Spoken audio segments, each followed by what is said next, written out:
Hello.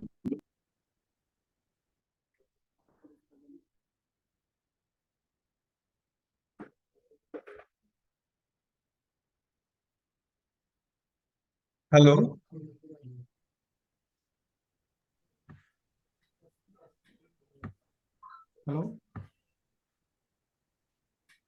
शुरू करें नितिन जी? मेरे ख्याल से फिर फास्ट हाँ, finish. Please. Hello. Welcome to all members and I also welcome to our guest speaker Abhishek Jain ji. हालांकि अभिषेक जैन जी के बारे में मुझे ज्यादा बताने की जरूरत नहीं है कि वो हम ये अभिषेक जी हमारे स्टडी सर्कल में पहले भी सेमिनार ले चुके हैं एमएसएमई पे। Is a practising chartered accountant and partner of Kailash Chand Jain and company.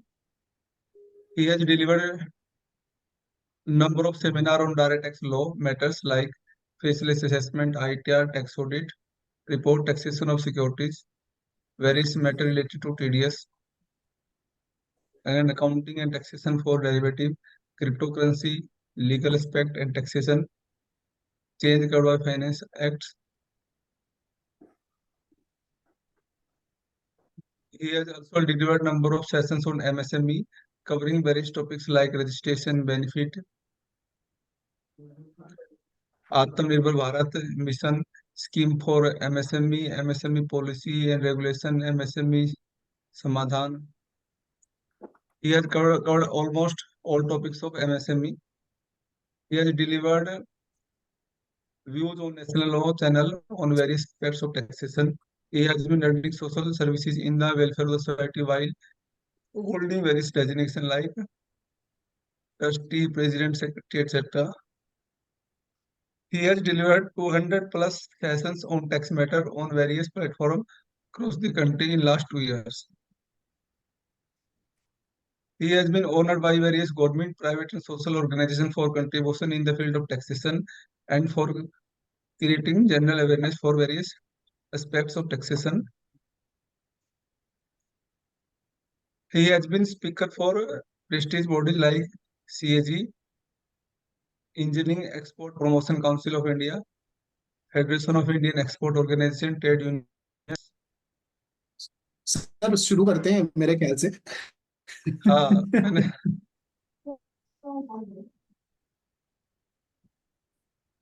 He has also written article on various magazines like ICI General, CEO magazines. ये मुझे ज्यादा बताने की जरूरत नहीं है। वैसे अभिषेक जी के बारे में सभी हमारे स्टडी सर्कल के तो मेंबर्स सभी जानते ही हैं और इनका वैल्यूबल इनपुट रहा पहले वाले सेमिनार में भी, इसलिए इस सेमिनार में हमने रिपीट किया है वेबिनार में।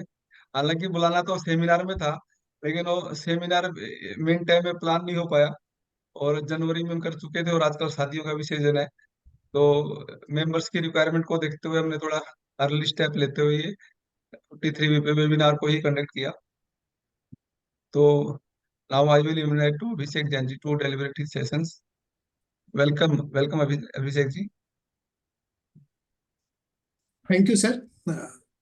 Thanks a lot, all members who have joined North Campus CP Study Circle of NIRC of ICAI.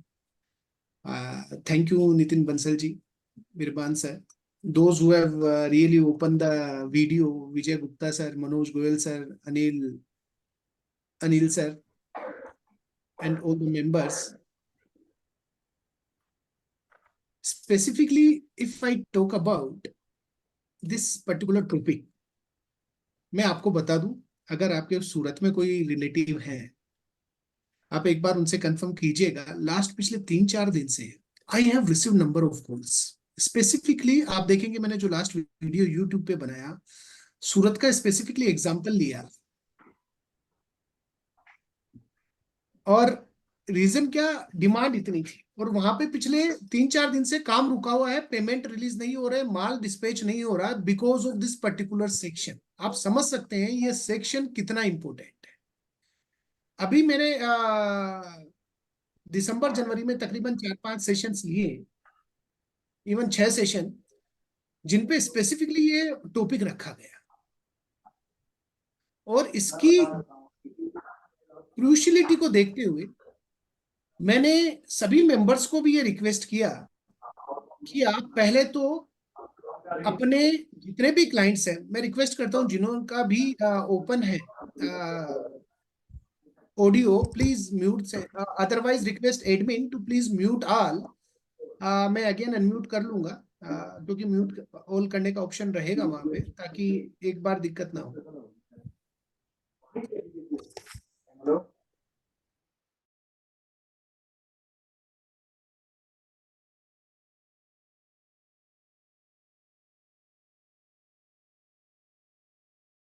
नमस्कार आर के गुप्ता सर। नमस्कार सर, नमस्कार। आपको सर सुनने का अलग ही मजा है, इसीलिए मैं कहा चलो सुनते हैं सर को। नहीं नहीं नहीं सर, आप सामने देखते हैं तो मोटिवेशन अपने आप ही आ जाता है बोलने का। आगे बढ़ते हैं, तो ये I was talking about the cruciality of this section. अगर आप अभी भी इनिशिएटिव नहीं ले रहे तो आप तैयार रहिएगा, टैक्स ऑडिट रिपोर्ट पे आपको साइन करना है। और ये जो टैक्स ऑडिट रिपोर्ट में अभी अमेंडमेंट इन प्रोसेस है, आएगी। एक एक छोटा सा एग्जांपल लेता हूं सभी के सामने। हम नॉर्मली एक जो हमारे पास जो चंक है क्लाइंट्स का, नॉर्मली बिरबान सर, नॉर्मली हम मान के चलते हैं 5 करोड़ से 20 करोड़ तक के क्लाइंट हमारे पास रहते हैं। कहीं ये टीडीएस डीएस से लिखा हुआ है, वहीं कहीं ओपन हो रहा है बार बार, तो सभी मेंबर से रिक्वेस्ट कि आप। रिक्वेस्ट है कि अपनी उसको म्यूट कर ले। मैंने वैसे सभी को किया तो भी था, पुरानी दोबारा फिर। नहीं नहीं कोई बात नहीं सर, चलता रहता है सिंस ये वर्चुअल है, तो कहीं ना कहीं दिक्कत नहीं। ये जहाँ टीडीएस डीएस से पे कहीं ना कहीं प्रॉब्लम है, ये बार बार अनम्यूट हो रहे हैं और वापस दिक्कत है। भी करता है कोई कोई। सर आप भी कर लेना ये, तो आप मैंने अपना म्यूट किया हुआ अनम्यूट है। कर लो। अभिषेक जी आप अनम्यूट हाँ कर हाँ कर लेना। लिया कर लिया कर लिया सर। तो ये आप क्रूशलिटी समझिएगा, जो हमारी tax audit report in process है अमेंडमेंट के बाद, उसमें हमें साइन करना स्पेसिफिकली ये क्लोज रहेगा, और उसमें हमें बताना पड़ेगा कि ये डिसअलाउंस कितना है। अब एक हम, मैं जैसे पहले भी बात कर रहा था, हम नॉर्मल जो हम फर्म्स की बात करते हैं, 90 to 5% फर्म्स के पास जो मेजर चंक रहता है वो रहता है 5 करोड़ से 20 करोड़ तक का टर्नओवर नॉर्मली। 80% मान लीजिए, आप 70 मान लीजिए।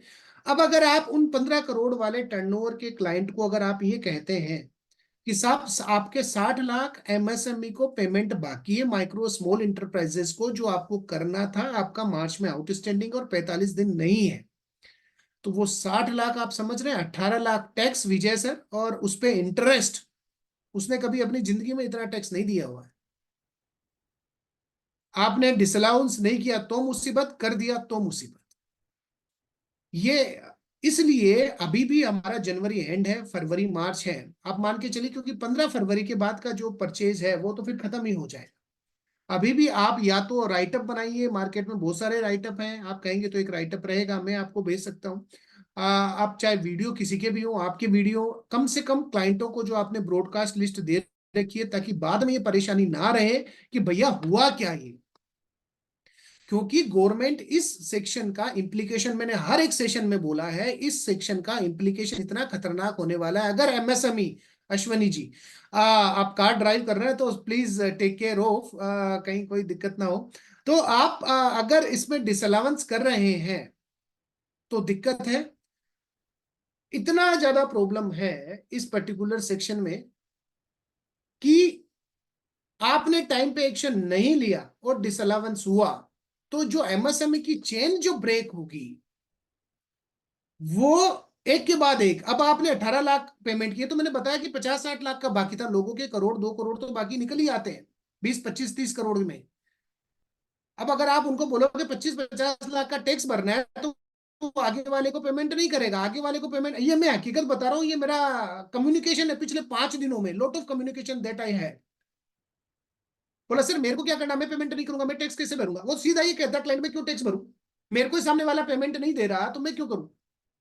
और अगर एक का टैक्स दिया तो आगे वाली चेन टूटेगी, उससे आगे वाली चेन टूटेगी। और आप सरप्राइज होंगे, मैं स्क्रीनशॉट दिखा सकता हूं जिन क्लाइंटों ने एमएसएमई को कैंसिल कर दिया है, सामने इनिशिएट करके एमएसएमई में रजिस्ट्रेशन कैंसिल करवाए जा रहे हैं। रीजन, और आप में से कई इतने, प्लीज चैट में डालिएगा अगर आप मेरे को सुन रहे हैं, कि आप में से कई ऐसे लोग होंगे जिनके क्लाइंट सामने से ये बोल रहे होंगे कि साहब कई एमएनसीज ऐसी हैं जिन्होंने एमएसएमई से ट्रेड करना बंद कर दिया है। आप वो पूछ रहे हैं, अगर आप एमएसएमई में रजिस्टर्ड है, अगर आप कह रहे हैं यस, तो वो आपसे काम ही नहीं करेंगे। ये मेरे कई सेशन में पिछले जो लिए सामने से फीडबैक है। अभी मैं आप कहोगे तो मैं आपको कैंसिलेशन के 1-2 स्क्रीनशॉट तो अभी भी दिखा सकता हूं क्लाइंटों के। तो आप देखिए क्रूशलिटी, क्योंकि अभी समझ नहीं पा रहे हैं कि हम ये इफेक्ट कैसे करेगा, पूरी बैलेंस शीट डिस्टॉर्ट कर देगा। इसलिए 43B को हमें क्लाइंटों को मैसेज डालना है ताकि आपके ऊपर ना रहे। भले ही छोटा सा मैसेज डाल दीजिए कि 43B में 45 दिन से ज्यादा, और साथ में सबसे बड़ी तकलीफ क्या है, लोग 45 दिन बोल रहे हैं, यहाँ दिक्कत है। मैं कह रहा हूं ये 15 दिन होगा, 90% केस में ये 15 डेज होगा बिरबान सर। रीजन क्या है, एग्रीमेंट तो है नहीं किसी के पास। आज सर हम भी सर्विस इंडस्ट्री है, हम विजय सर सर्विस इंडस्ट्री है, बीइंग ए सीए हमारे पास क्लाइंट का काम कैसे आता है, फोन आता है, विजय जी हमारी एक कंपनी इनकॉर्पोरेट करनी है। तो सर विजय सर आप मेरे को बिल्कुल पिक्चर दिखाई दे रहे हैं वीडियो में, आप जवाब दीजिएगा हाँ ना, या अनम्यूट भी कर सकते हैं। मैं रिक्वेस्ट करूंगा अगर अदर पार्टिसिपेंट जो वाकई में सुन रहे हैं, जी वीडियो जरूर ऑन करें, कि मजा आता है फिर उससे कम्युनिकेशन करने में। Nitin ji thank you. Vijay sir आपको क्लाइंट फोन करता है, इनकॉर्पोरेशन करते हैं, या आप उससे पहले तो एग्रीमेंट साइन कराएंगे कि हमारे बीच में पार्टी ए पार्टी बी ये दो है और उनका जो स्कोप ऑफ वर्क ये है, साइन करेंगे, ऐसा करवाते हैं आप? नहीं सर, अभी तक कोई कुछ नहीं कराया इस तरह का। महेश अग्रवाल सर नमस्कार। मैं कह रहा हूं 95% केस में नितिन जी कोई भी नहीं करता है एग्रीमेंट, खास तौर पर सर्विस इंडस्ट्रीज के केस में। तो अब वहां ये टाइम 45 से सीधा 15 पे रिड्यूस हो जाता है।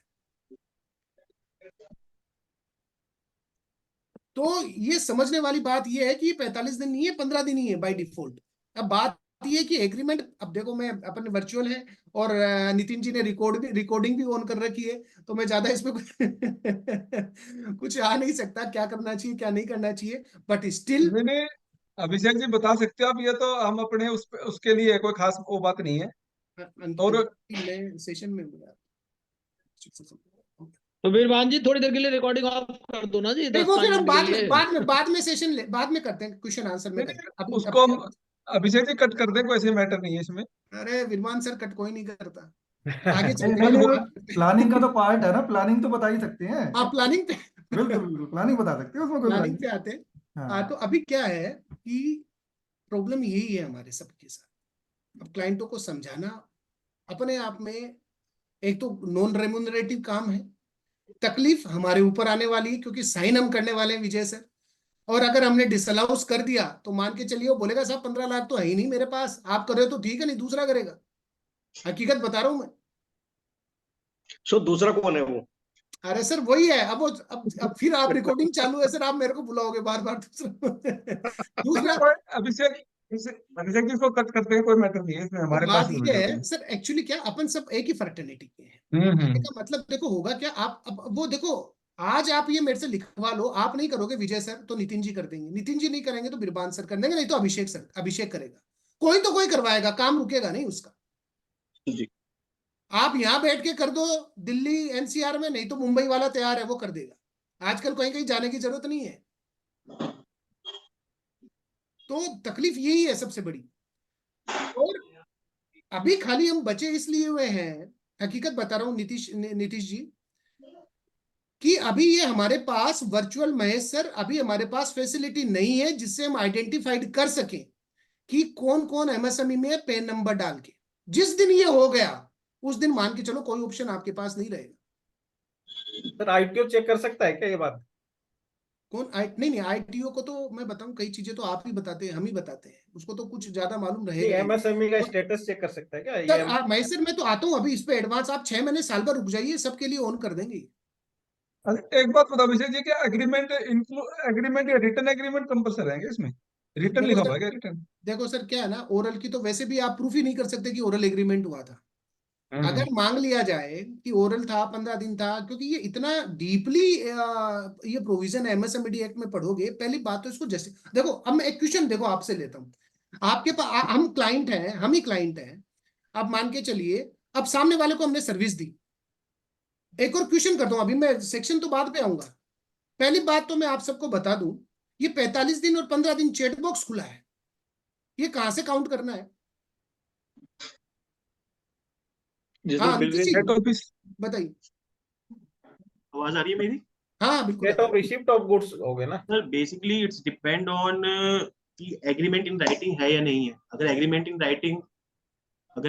राइटिंग नहीं है, वॉइस क्लियर है ना मेरी? हाँ बिल्कुल बिल्कुल परफेक्ट है। अगर एग्रीमेंट इन राइटिंग नहीं है तो they have provided us appointed day concept नहीं एज वो पर। ठीक है, उस पे मैं जा ही नहीं रहा, मैं ये कह रहा हूँ कि काउंट कहाँ से करना है एग्रीमेंट, मतलब वो बताइए, हम उस पे नहीं जा रहे एग्रीमेंट है कि नहीं, sir it is the actual delivery of goods and rendering of services. आता हूँ। हाँ बिल्कुल सही है, अब हम ज्यादा उस पे नहीं ले रहे, बिल्कुल सही बोल रहे हैं नीतीश जी, हम ये है एक्चुअल डिलीवरी।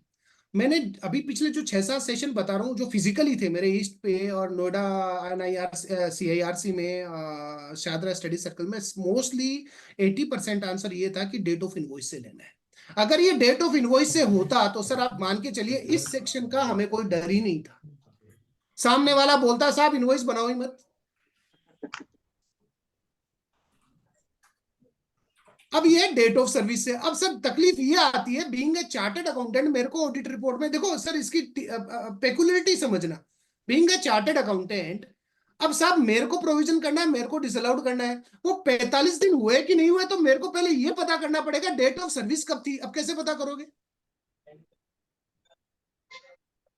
मैं सर, अब भैया यहाँ तो 20,000 में सारी ऑडिट कर देते हैं, पता करें एक एक क्लाइंट की date of service particular agreement का कब था, तो कैसे पता करेंगे हम?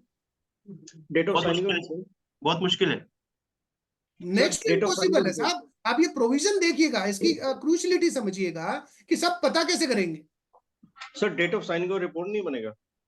नहीं अब देखो सर, डेट ऑफ साइन आप बिल्कुल सही बोल रहे हैं, तो सर अब पहले तो मैं वो देखूं डेट ऑफ साइन कब हुआ, आप काम की वो देखना। सर कहां तक जाऊंगा मैं?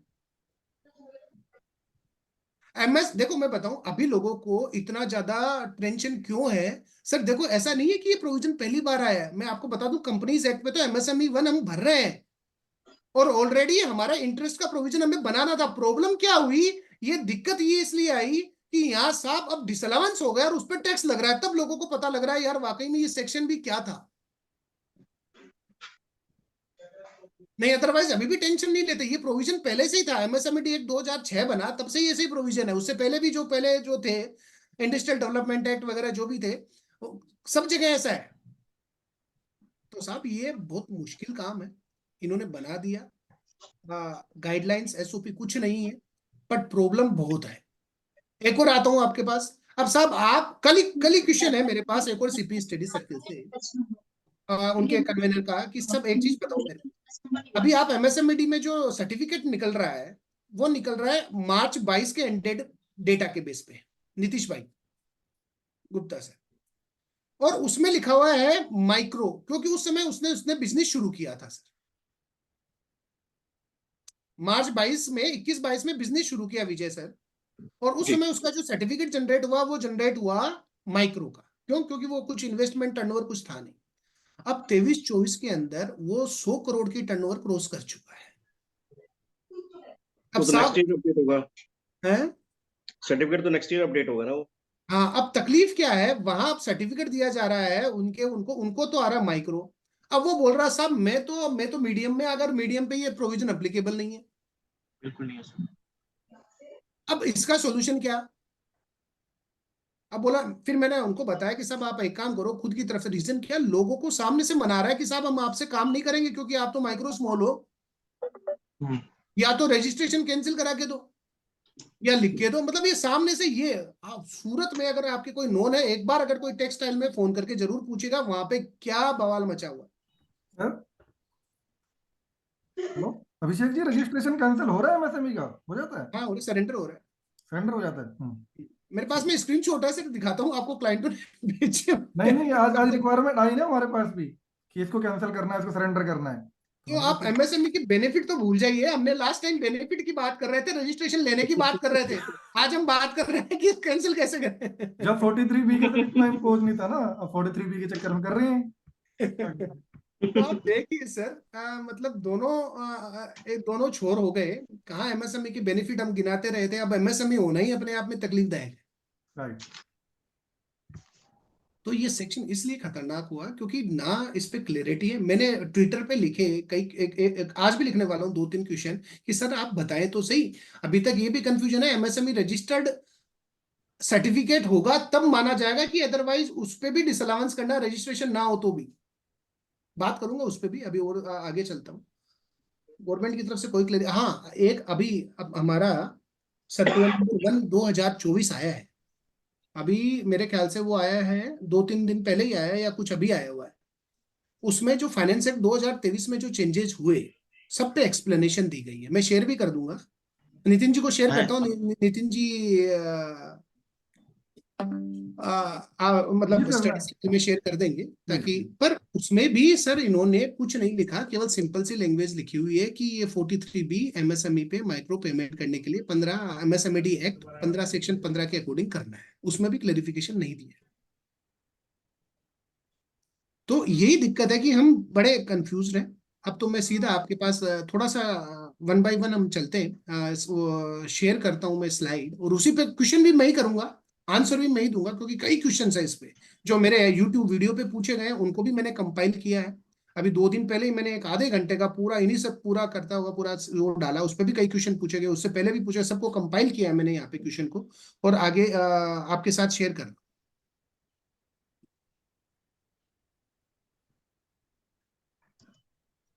थोड़ा फास्ट भी हम फिनिश करेंगे। हमारा मतलब है ग्रास्प करना कंटेंट्स को, लंबा खींचना नहीं है। आगे बढ़ता हूँ। देखो, थोड़ा सा हम समझ लेते, क्योंकि इम्पोर्टेंट ये है क्लाइंटों को भी समझाना। हम कैंसिल तो कर रहे हैं, कैंसिल कहाँ की, इस पे मैं ज्यादा टाइम नहीं लूंगा, बट स्टिल लेना इसलिए जरूरी है। आप यहाँ पे जो सेकंड वर्चुअल पेन लेने का, हाँ हो सकता है हम लास्ट वाले सेशन में जब हमने लिया था तो ये डिस्कस किया, बट स्टिल ये जो जो क्राइटेरिया माइक्रो स्मॉल और मीडियम के, इनमें ये दोनों एक साथ फुलफिल होने चाहिए। अगर टर्नओवर मेरा 60 करोड़ हो गया और इन्वेस्टमेंट अभी भी 1 करोड़ है, तो भी मैं बाहर हो जाऊंगा, ये ध्यान रखिएगा। दोनों एक साथ फुलफिल होने चाहिए, क्योंकि अब ये 43B के बाद में हर एक चीज माइन्यूटली हमें समझनी पड़ेगी कि कौन तो एमएसएमई के अंदर होगा, कौन नहीं। नितिन जी एक बार म्यूट करिएगा, और फिर मैं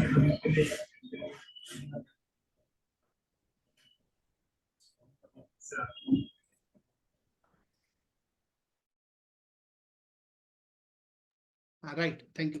तो यहाँ हमें ये पर्टिकुलर, और आपको बता दूं ये जो प्रोविजन है 43BH, ये केवल माइक्रो और स्मॉल में ही एप्लीकेबल है, मीडियम का कोई लेना देना नहीं है। और जो हम समाधान की उस समय हमने बात की होगी पैसे रिकवरी की, देखो ये तो बहुत ही अच्छा टूल है हम सब प्रोफेशनल्स के लिए। मेरे ख्याल से मैंने सेशन लिए, पर 10% भी शायद मेरे को लगता नहीं कि इसमें इन्वॉल्व है। परफेक्ट टूल है ट्रेडिशनल प्रैक्टिस के अलावा, आपकी रिकवरी पेमेंट एडवांस में क्लाइंट से, क्योंकि जब पैसे निकाल के आप देते हो तो एडवांस वो हंसते हंसते देता है। हमने कईयों के रिकवर करवाए आराम से। इस पे हम बात नहीं कर रहे, आगे जाते हैं। और ये जो टर्नओवर है, मेरे ख्याल से कहीं ना कहीं कुछ एक जो टीडीएस वाले हैं उनका शायद ओपन हो रहा है क्या, पता नहीं। स्टिल एक्सपोर्ट वाला टर्नओवर काउंट नहीं होगा। अब इसमें एक और मजेदार बात है, एक मेरा एक्सपोर्ट वाला ही बंदा जिसका सर्विस प्रोवाइड करता है, वो 80 करोड़ पे है, स्टिल वो इसके अंदर काउंट होगा माइक्रो और स्मॉल के अंदर। क्यों? क्योंकि वो क्राइटेरिया फुलफिल नहीं होता। अब मैं आपको बता दूं, टर्नओवर और इन्वेस्टमेंट दोनों आईटीआर और जीएसटी रिटर्न से कैप्चर हो रहे हैं एमएसएमई उद्यम रजिस्ट्रेशन के लिए।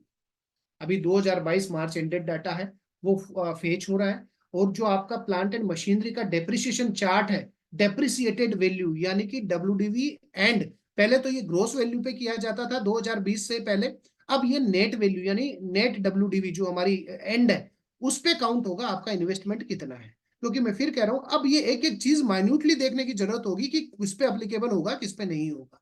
और हमें पता ही है जो बायर है, बायर का स्टेटस कुछ भी हो कोई लेना देना नहीं है। ये क्वेश्चन मेरे को कई बार पूछा गया कि बायर का भी एमएसएमई होना जरूरी है क्या? कुछ जरूरी नहीं है। बायर जो है वो कोई भी हो सकता है, सेलर का माइक्रो और स्मॉल में होना जरूरी है, वही इंपॉर्टेंट है।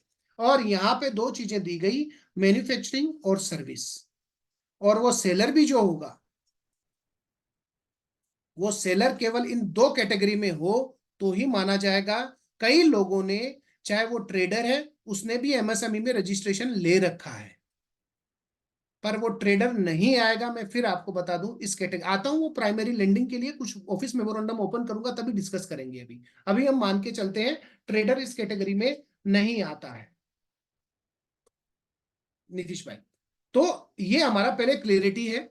बिरबान सर, महेश सर, इसमें कोई डाउट नहीं। कहीं भी डाउट हो आप चैट बॉक्स ओपन है, क्योंकि ये माइन्यूटली हमें देखना पड़ेगा हम किनको। देखो सबसे इंपॉर्टेंट है, अगर क्लाइंट जो आपको फीस भी दे रहा है तो आप उसके लिए प्लानिंग पहले तो एक एक चीज को अलग करो कि भैया तेरा इन्वेस्टमेंट क्या है, अभी का क्या है, क्या नहीं है, तेरे देने वाले जो सेलर है वो कौन कौन है। अगर वो ट्रेडर, क्योंकि उनको इतना प्रोविजन पता ही नहीं होता। आज भी मोस्ट ऑफ द टाइम मेरे पास जब कॉल है यूट्यूब के बेसिस पे, तो वो तो ऐसे एकदम नॉर्मल क्वेश्चन पूछते हैं कि सर मेरे को सभी को पेमेंट करना है। देखो यही प्लानिंग है हमारे लिए कि सर हम आपको बताएंगे किसको करना है किसको नहीं करना।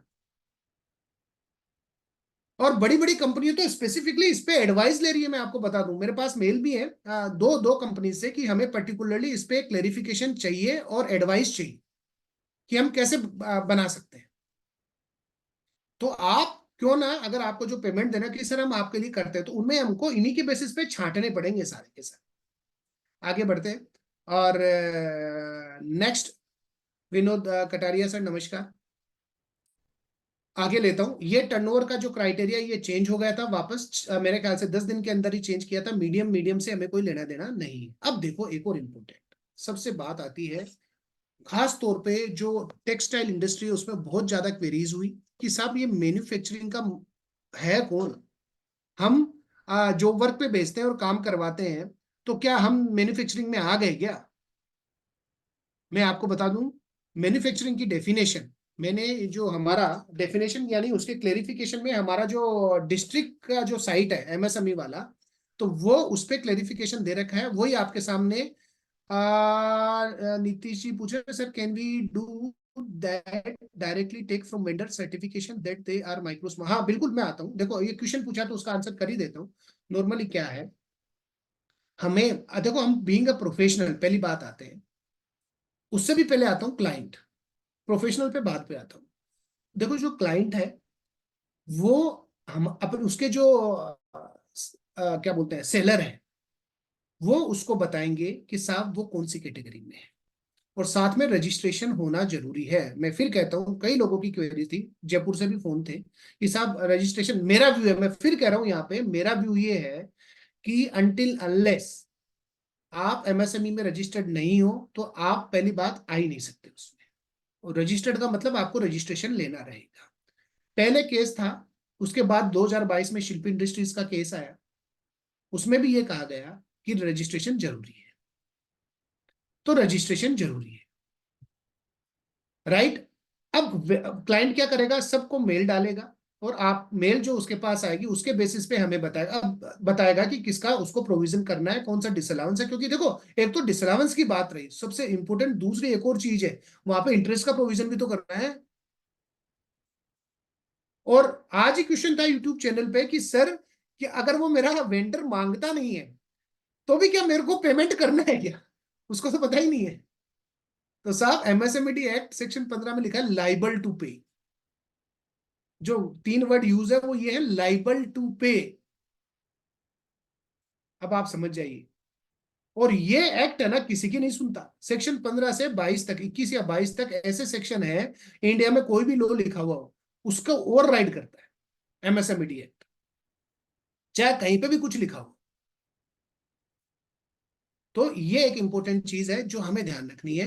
तो जो यहाँ पे देखो मैन्युफैक्चरिंग की जो डेफिनेशन है, मैं आपको क्योंकि ये बताना और समझना, पहली बात तो सामने वाला मैन्युफैक्चरर हो तभी आएगा। मैं फिर कह रहा हूँ बीइंग अ प्रोफेशनल हमें ये सब चीजें ध्यान रखनी पड़ेगी। ये है the enterprises engaged in the manufacturing or production of goods pertaining to an industry specific in the first schedule to the industries development and regulation act। देखो मैं आपको बता दूं, हमारे industrial development and regulation act बना हुआ है, उसके अंदर फर्स्ट शेड्यूल है, उसमें साफ लिखा हुआ है ये मैन्युफैक्चरिंग के अंदर इंडस्ट्री की लिस्ट है। ये मैंने फेसबुक के मेरे पेज पे अपलोड भी किया हुआ, नहीं हाँ पेज पे या लिंक्डइन पे मैं शेयर करता हूँ नितिन जी को वो लिंक भी। वो आपको शेयर करेंगे कि ये स्पेसिफाइड है, ये तो मैन्युफैक्चरिंग है फर्स्ट शेड्यूल के अंदर। पर उसके बाद सर फर्स्ट शेड्यूल में नहीं आए तो इन्होंने एक वर्ड यूज किया और का आगे क्या लिखा, employing plant and machinery in the process of value addition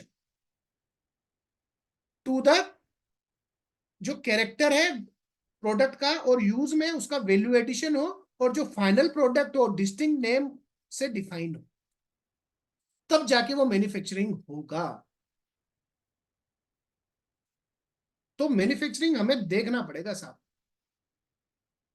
दूसरा सर्विस हमको पता ही, उस पर मैं ज्यादा नहीं ले रहा क्योंकि फास्ट फिनिश करेंगे। तो मैन्युफैक्चरिंग क्लियर है। अब टेक्सटाइल में क्या हुआ, वहां पे ये बड़ा कंफ्यूजन हुआ बीच में, कहीं से एक पेज घूमा कि सब क्योंकि क्या आप मैन्युफैक्चरर ही हैं। रीजन क्योंकि आप जो ग्रे है आप खुद खरीदते हो और फिर उसको मैन्युफैक्चरिंग के लिए जॉब वर्क के लिए भेजते हो। मेरा व्यू ये था कि अगर आप जॉब वर्क के लिए भेजते हैं और वहां से ही सारा काम कराते हैं फिर आपके पास आता है तो आप मैन्युफैक्चरर नहीं हो सकते। हाँ, अगर आपके पास प्लांट एंड मशीनरी है, आप वहीं पे रिफाइन करते हो, सब कुछ बनाते हो, तो अलग बात है। तो ये एक और चीज रही जो हमें ये समझना पड़ेगा, पहले तो मैन्युफैक्चरिंग क्यों है, कौन है, और सर्विस। ये मैं इसलिए आपको एम्फेसाइज कर रहा हूँ माइन्यूटली क्योंकि हमें जब प्लानिंग करनी पड़ेगी तो उसके वेंडर के लिए, क्लाइंटों के लिए, तो हमें पहले पता होना चाहिए कौन कौन बाहर होगा। भैया तू मैन्युफैक्चरिंग में नहीं है, तू तो बाहर हो। तो ये एक हमें ध्यान रखने वाली बात है। नेक्स्ट हम आते हैं शायद तो ये नीतीश जी ये हमने सब देखा। टू नेक्स्ट है अकुमा ji sir, it's my personal experience that some of vendor supply did not share its MSME in that. नहीं, हम कुछ नहीं कर सकते अकुमा जी, जो आपका क्वेश्चन है वाकई में वो जानबूझ के भी इसलिए नहीं करना चाह रहे कि साहब हम तो बाहर निकल जाएंगे। अनटिल अनलेस आपको पता नहीं लगेगा कौन एमएसएमई है नहीं है, हमें कोई घबराने वाली बात नहीं है। तो वो तो जब शेयर करेंगे तभी होगा। फिर भी मैं बता दूं कई प्रोफेशनल एरा में कई ऐसी इंडस्ट्रीज है जहां पे एक पर्टिकुलर नोट या एडवाइस घूम रही है कि रजिस्ट्रेशन की भी जरूरत नहीं है, जो एमएसएमई में होगा वो तो होगा ही होगा। ये पहले था, ये मैं फिर कह देता हूं, ये केस लो था 2018 से पहले का, उसके बाद आ चुका है तो घबराने वाली बात नहीं है। ये सब जो रूमर आप, हो सकता है आपने भी सुना हो सकता है हमारे आसपास भी ऐसे मैसेज आ रहे हो, पर ऐसा नहीं है। मैंने जब ये 2023 के अंदर ये सर्कुलर आया, चेंजेस हुए थे, तो मेरा मई जून के अंदर शायद आसपास वीडियो भी निकला, और अभी जी न्यूज पे भी मेरा आर्टिकल आया, उनमें मैंने स्पेसिफिकली मैंने सब कुछ बताया कि ये सब ऐसा ही है, क्योंकि ये 2022 के अंदर केस लो आ चुका था। तो घबराने वाली कोई बात नहीं है, इसमें रजिस्ट्रेशन है तभी हम इस पे एक्शन लेंगे, नहीं तो नहीं लेने। It is very much clear. Next आता हूं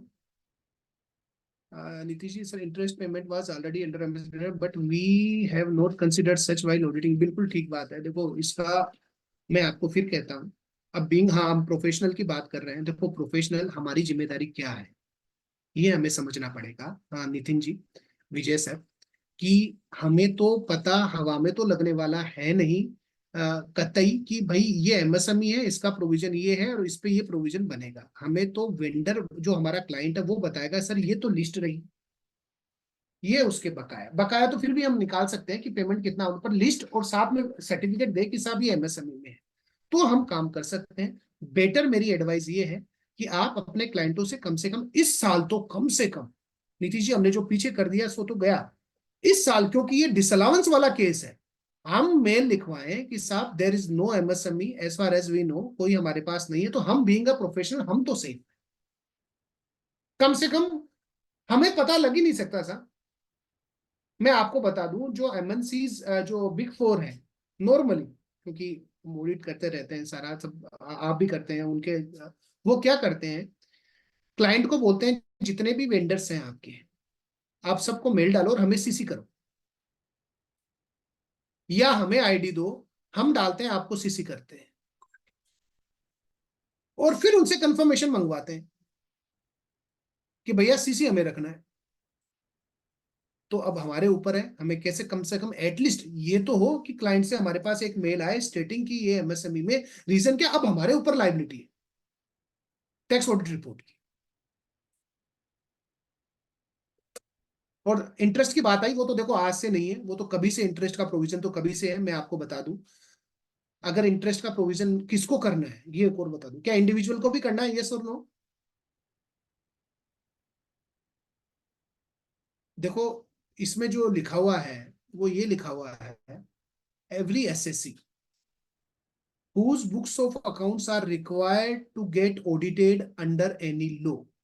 दीपिका जी ने भी लिखा है, शायद दीपिका जी ने, यस यस एवरी को करना है, महेश जी भी कह रहे हैं, महेश सर भी। बट स्टिल जो लैंग्वेज यूज है वो ये है कि जिनका ऑडिट होता है किसी भी लॉ के अंदर उनको ये प्रोविजन करना है। तो जिनका ऑडिट नहीं होता तो वो तो बाहर है। और अगर आप नहीं करते तो फिर क्या प्रोविजन है, 10,000 रुपीज की पेनल्टी, ये भी ध्यान रखिएगा। राइट, नेक्स्ट क्वेश्चन लेता हूं। वैसे question, in case there is a direct message है आर के गुप्ता सर का, इन केस डिस्प्यूट बिटवीन ये ऑडिट वाले जो बात बता रहे हैं वो दोबारा बताओगे कि क्या बता रहे थे? क्या, ऑडिट वाले जो बात बता रहे थे ऑडिट पेनल्टी की, क्या आप दोबारा बताओगे वो क्या कर रहे थे? हाँ ऑडिट में ऐसा है कि ऑडिट जिन एसएससीज की होती है उन्हीं को प्रोविजन करना है वो इंटरेस्ट वाला। जो इंटरेस्ट की बात चल रही थी अभी, हम्म। नीतीश जी का क्वेश्चन था कि वो इंटरेस्ट का तो पहले से ही था, तो इंटरेस्ट पे मेरा कहने का मतलब ये था कि वो इंटरेस्ट का प्रोविजन उन्हीं को करना है जिनको जिनका ऑडिट होता अंडर एनी लॉ। और पेनल्टी अगर नहीं करते तो 10,000 रुपीज की है। ठीक है, जिसका ऑडिट नहीं होता उनको प्रोविजन का कोई कॉन्सेप्ट नहीं है। है, जिनकी ऑडिट नहीं होती उनको प्रोविजन नहीं करना है। हाँ हाँ, मतलब बुक्स ऑफ अकाउंट्स में उन्हीं को प्रोविजन, जो बुक्स ऑफ अकाउंट बनाएंगे।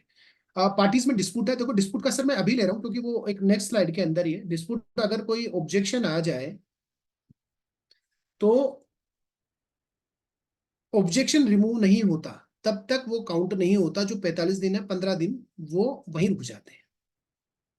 आता हूँ उस पे, नितिन जी का direct how to recognise vendor MSME criteria whether via declaration other, वो मैंने अभी बताया कि मेल तो लेनी ही पड़ेगी, how to recognise vendor MSME, क्योंकि बिना मेल लिए हमें हो नहीं सकता कुछ भी। इट्स माय पर्सनल एक्सपेंस हो गया, इंटरेस्ट का हो गया, whether we can be take letter from the vendor that vendor will not charge any interest, इससे कुछ भी नहीं होने वाला है, मैं आपको बता दूं। हाँ आप ये लेते हैं वो नहीं है रजिस्टर्ड एमएसएमई में वगैरह अगर, तो देखो ठीक है, वो कहेगा मैं इंटरेस्ट चार्ज नहीं, आप तो देखो आप एग्रीमेंट बना लेते हो कि 90 डेज का एग्रीमेंट बना लेते हो, वो भी नहीं सुनता गवर्नमेंट, वो तो कहता है कि सब 45 दिन के अंदर करना ही पड़ेगा। There is so many mechanism to check MSME status of vendor, his PAN number. क्या आप बता सकते हैं कि देर इज नो, नहीं देर इज नो एनी, मेरे ख्याल से पूछना चाह रहे हैं दीपिका जी कि मैकेनिज्म है क्या, अभी ऐसा नहीं है। Is the buyer obligated to settle? हाँ ब्रिजमोहन जी, settle 43B if they have acquired goods from an MSME registered trader as a service provider, considering the purchase involve only traded। देखो ट्रेडेड गुड्स में तो मैं फिर आपको कह रहा हूँ कि उसमें कोई मतलब ही नहीं है, सर्विस प्रोवाइडर है तो ले सकता है। मेरे ख्याल से क्वेश्चन मैंने कवर किया, आगे बढ़ता हूँ फास्ट, आधे एक घंटे में कवर करते हैं सारा। कंपोजिट क्राइटेरिया मैं आपको ऑलरेडी बता चुका हूं कि कंपोजिट क्राइटेरिया दोनों हमें इन्वेस्टमेंट और टर्नओवर दोनों को देखना है, और अगर एक कैटेगरी से बाहर हुआ एक भी क्राइटेरिया तो वो बाहर है, दोनों एक साथ साइमल्टेनियसली फुलफिल होने चाहिए। हाँ प्लांट एंड मशीनरी की डेफिनेशन में आपको बता दूं, ये थोड़ा सा इंपॉर्टेंट है क्योंकि माइन्यूटली अब हमें हर एक चीज देखनी पड़ेगी बीइंग ए प्रोफेशनल। देखो हम ये जो सेशन ले रहे हैं इसमें कम से कम हम इस रेस्पेक्ट में 43B इतना मैं इंश्योर मतलब इंश्योर अपन कर सकते हैं कि सामने वाला क्लाइंट हमसे कोई अगर एडवाइस लेगा तो हम दे सकते हैं, खास तौर पे अगर पेड लेगा तो बड़े आराम से। प्लांट एंड मशीनरी में बता दूं, नीतीश भाई हंस रहे हैं, मैंने कहा अब सर अब फ्री में ही दे रहे हैं, अब क्या करें, कहीं कोई पेड वाला मिल जाए तो और अच्छी बात है। तो इनकम टैक्स क्या लिखा है इसके अंदर, प्लांट एंड मशीनरी की कहीं डेफिनेशन नहीं है एमएसएमई एक्ट में।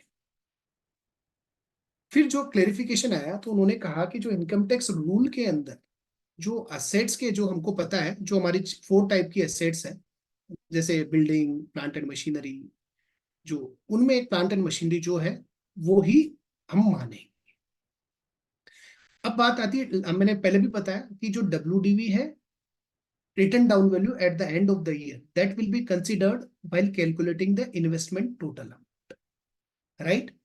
और हम, आप अगर ये बेस पे चल रहे हैं कि पुराना MSME सर्टिफिकेट आ रहा है और उस साल का पुराना पता लग रहा है, मैं आपसे फिर कहता हूं एक लेटर जरूर लीजिएगा, क्लाइंटों को बोलिएगा कि करंट डेट का, कि साहब उनकी कैटेगरी कौन सी है। कल को फिर वो बाद में पलट ना जाए कि साहब ये तो हमारा पुराना था। सेफर साइड, क्योंकि ये पुराने रजिस्ट्रेशन है अभी जो भी है। वैसे तो उन्होंने बोला था जब आया था कि ऑटोमेटिक सब अपडेट करेंगे, पर सिंस पुराना अभी लेट चल रही है गाड़ी तो दिक्कत है।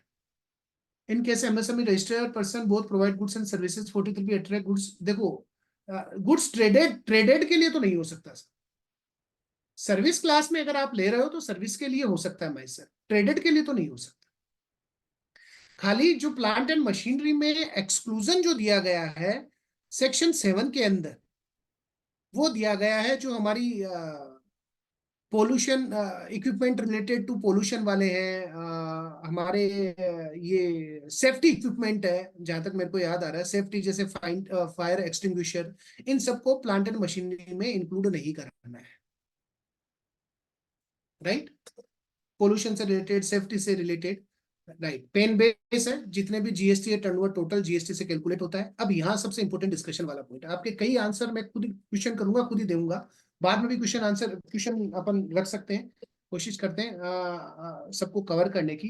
देखो ये एक ऑफिस मेमोरेंडम सबसे इंपॉर्टेंट, आपका मोस्टली जो क्लाइंट्स हैं वो उनका क्वेश्चन जो सबसे ज्यादा आने वाला है वो ये आने वाला है कि साहब ट्रेडर के केस में प्रोविजन बनाना है कि नहीं बनाना। तो आप चाहें तो इसको आप पर्टिकुलर रेफर कर सकते हैं, इस पर्टिकुलर ऑफिस मेमोरेंडम को जो लिखा गया है इसके अंदर। मैं आपको केवल समरी में बता रहा हूं, यहाँ पे तीन जो 45, 46, 47 लड़ाई इन्हीं की थी NIC कोड की। पहले तो साफ ही कह दिया गया था ये तीनों कोड आएंगे ही नहीं रजिस्ट्रेशन के लिए, समझ रहे हैं? जो रजिस्ट्रेशन है इन तीनों कोड को नहीं मिल सकता, ये साफ था पहले, पर बाद में क्लेरिफिकेशन ये आया, ये वाला ऑफिस मेमोरेंडम। उनमें उन्होंने क्या कहा मैं आपको फिर बता दूं, मैं वैसे तो बोल बोल के सबको बता चुका हूं, बट अभी आपको रीड करके बताता हूं जो लिखा गया है। The government has received various representation and it has been decided to include retail and wholesale trade as MSME।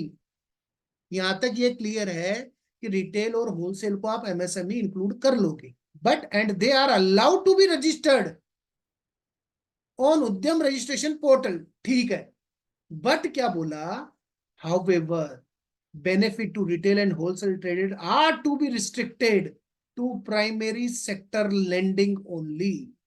आप रजिस्ट्रेशन तो ले लो, पर इनका बेनिफिट जो है वो केवल प्राइमरी सेक्टर लेंडिंग, यानी कि हम जो बोलते हैं ना PSL, RBI की अगर आप डेफिनेशन देखोगे इसमें एजुकेशन है, एग्रीकल्चर है, ये प्राइमरी सेक्टर आते हैं, एग्री है, एजुकेशन है। इनको अगर आप सपोज करो आपकी कोई एजुकेशन के अंदर कोई काम कर रहा है या एग्रीकल्चर प्रोड्यूस में काम कर रहा है, उसको लोन चाहिए, तो भैया आप ले लो रजिस्ट्रेशन। और अब तो एक ऑप्शन देने लगा, आप देखना, अब तो ना MSME रजिस्ट्रेशन पे लिखा हुआ आता है trader for primary sector lending benefit for primary, ऐसा लिखा हुआ आता है रजिस्ट्रेशन, अदरवाइज ट्रेडर का आपको मिलेगा ही नहीं। तो यहाँ आपको सब कुछ क्लियर हो चुका है, अब आप इस पे मेरे साथ कंसेंसस रखेंगे कि ट्रेडर नहीं मिल सकता, मिलेगा तो वो केवल प्राइमरी लेंडिंग के लिए मिलेगा। It is clear? शायद कोई क्वेश्चन था।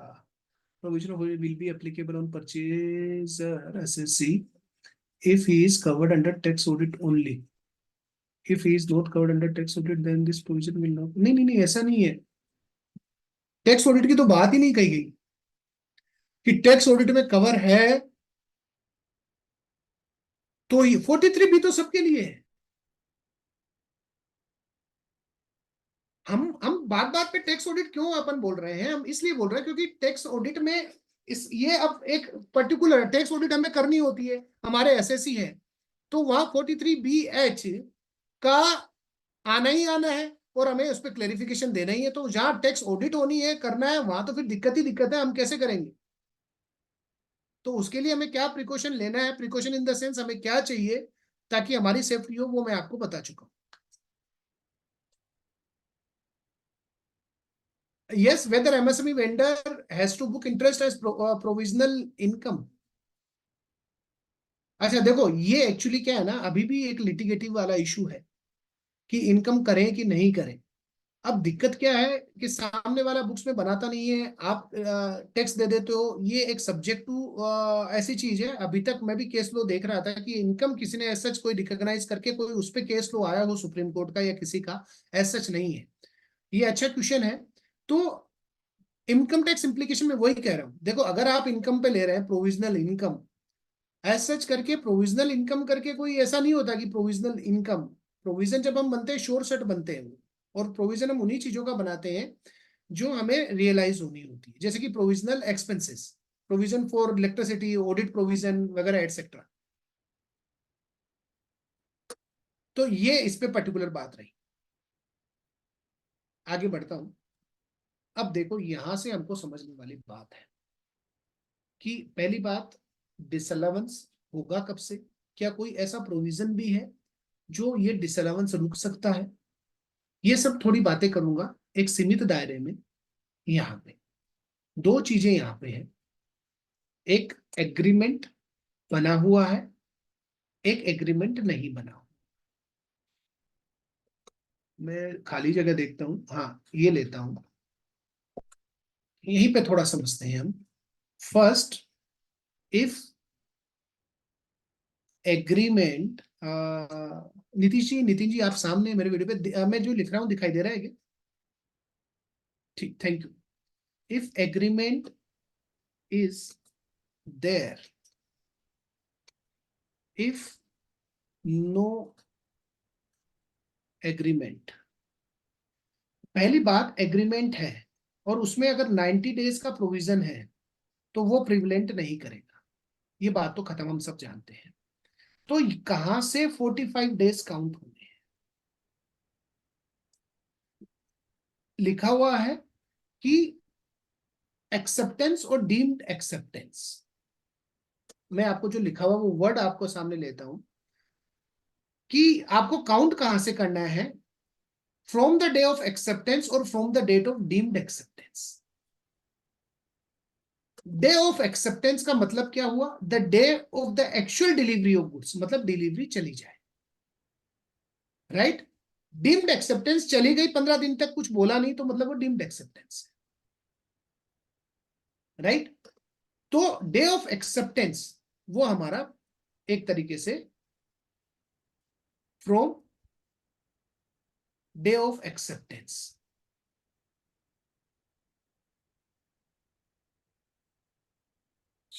हमने जब डिलीवरी कर दिया, गुड्स सर्विसेज रेंडर्ड कर दिया। अब यहां पे एक और सही कहानी शुरू होती है। विद इन 15 डेज अगर ऑब्जेक्शन आया तो ये जो काउंटिंग है यहां से 45 दिन की, वो वहीं रुक जाएगी, स्टॉप हो जाएगा उसमें। जब तक ये ऑब्जेक्शन रिमूव नहीं होगा तब तक वो काउंटिंग शुरू नहीं होगी वापस। जब ऑब्जेक्शन रिमूव होगा फिर वापस फिर वो काउंटिंग शुरू। मेरे ख्याल से क्लियर होगा। ये भी एक बहुत इंपॉर्टेंट रोल रखेगा जब आप अगर किसी को एडवाइस दे रहे हो तो। ये भी एक प्लानिंग का हिस्सा हो सकता है। आप समझिएगा जो मैं कहना चाह रहा हूं। तो ये आपको समझ में आया 45 दिन हम कहां से जा रहे हैं। हम अभी डिसअलाउंस की बात कर रहे हैं क्योंकि डिसअलाउंस हमें ये, क्योंकि देखो जब क्लाइंट की फाइल मिलेगी तो हमें ये देखना है भैया 45 दिन किसके हुए कि नहीं हुए, हमें वही तो देखना है मार्च तक, 31 मार्च तक। तो हमें ये तो पता होना चाहिए 45 दिन देखना कहां से।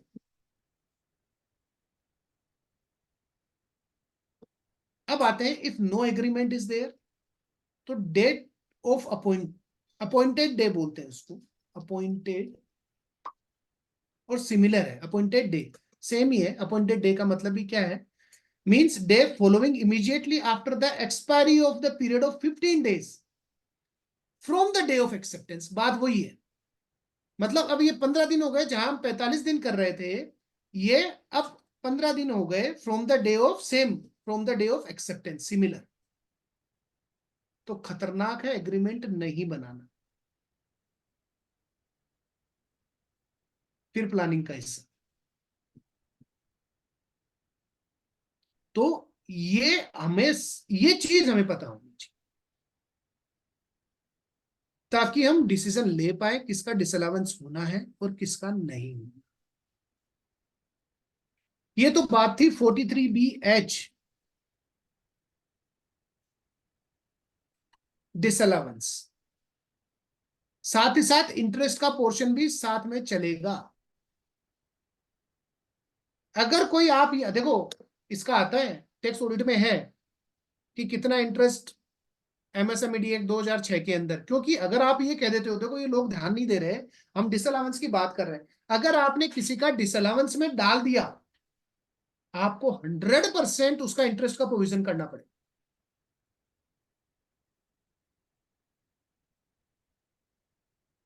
क्यों? क्योंकि डिसअलाउंस गया, आप ये कह रहे हो 45 दिन से ज्यादा हो गए तो प्रोविजन का इंटरेस्ट का। आप एक तरफ तो डिसअलाउंस में ऐड कर देते हो, दूसरी तरफ इंटरेस्ट में कोई अमाउंट नहीं दिखाते, तो मान के चलिए अगर इतना दिमाग पीछे गवर्नमेंट लगाती है तो वो इंटरेस्ट का नोटिस आएगा कि भाई साहब इंटरेस्ट का प्रोविजन कहाँ है, और इंटरेस्ट का प्रोविजन साथ ही साथ उसका डिसअलाउंस, क्योंकि इंटरेस्ट अलाउबल एक्सपेंसेस है ही नहीं।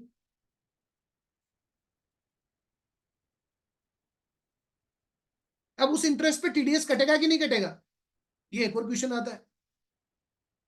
Vikram ji, interest rate 3 times of bank rate है, ये भी एक अच्छा क्वेश्चन है। अभी क्या मैं उस पर नहीं था, अभी मेरे ख्याल से रेपो रेट कितनी आ रही है, 6.25 है, कितना है एक बार चेक करिएगा, तो उसका मल्टीप्लाई बाई 3 है। Sometime credit period is, sir answer this, हाँ, email can be considered as a return agreement. हाँ, हम कह सकते हैं, देखो कोई ऐसा, हाँ रिटर्न एग्रीमेंट का कोई ऐसा एग्रीमेंट वर्ड बोला है, तो ये हमारे आजकल तो ईमेल एक कह सकते हैं एविडेंस है ही है, कोई तकलीफ नहीं। Sometime credit period is mention on invoice, will it be deemed to be an agreement. देखो कई बार लोग क्या कहते हैं कि इनवॉइस को भी मान लिया जाए, देखो ये सब लिटिगेटिव इशू है। या तो इनवॉइस में ये लिखें कि अब होता क्या है, एग्रीमेंट और इनवॉइस डेट, ये भी एक कहानी है। शायद मेरे को याद है बहुत पहले एक केस आया था, बट स्टिल मेरे को बहुत ज्यादा फेक, पर इसी से रिलेटेड था। या तो स्पेसिफिकली आप डिस्क्लेमर दें कि ये इट विल बी ट्रीटेड, पर वो एक्सेप्ट होगा कि नहीं होगा। बेटर है कि एक अलग ही PO हो, या PO तो देखो एग्रीमेंट के रूप में माना जा सकता है अगर कहा जाए। परचेज ऑर्डर हमने पहले ही एग्रीमेंट में किया, ये हमारी टर्म्स डिफाइन थी, पर सेल्स इनवॉइस के अंदर ये चेक करने वाली बात है। किसी ने मेरे ख्याल से भावक जी ने ये डाला, एक अच्छा है कि अगर हम इनवॉइस पे लिखा दें तो ये एक चेक करने वाली बात है, क्योंकि ये फिर लिटिगेटिव इशू है कि इनवॉइस पे लिखा देंगे ये पेमेंट इतने में आप कर दो। अगर किसी कम अक्रोस हुए इस पर्टिकुलर चीज से, तो प्लीज रिप्लाई ओवर हियर, कि अगर ऐसा कोई हुआ हो कि इनवॉइस का उसी को एग्रीमेंट मान लिया गया, I doubt, but still sir please answer the same. Book interest मैंने बताया इसका, दीपिका जी मैं कवर कर गया हूँ उसको, प्रोविजनल इनकम वाला।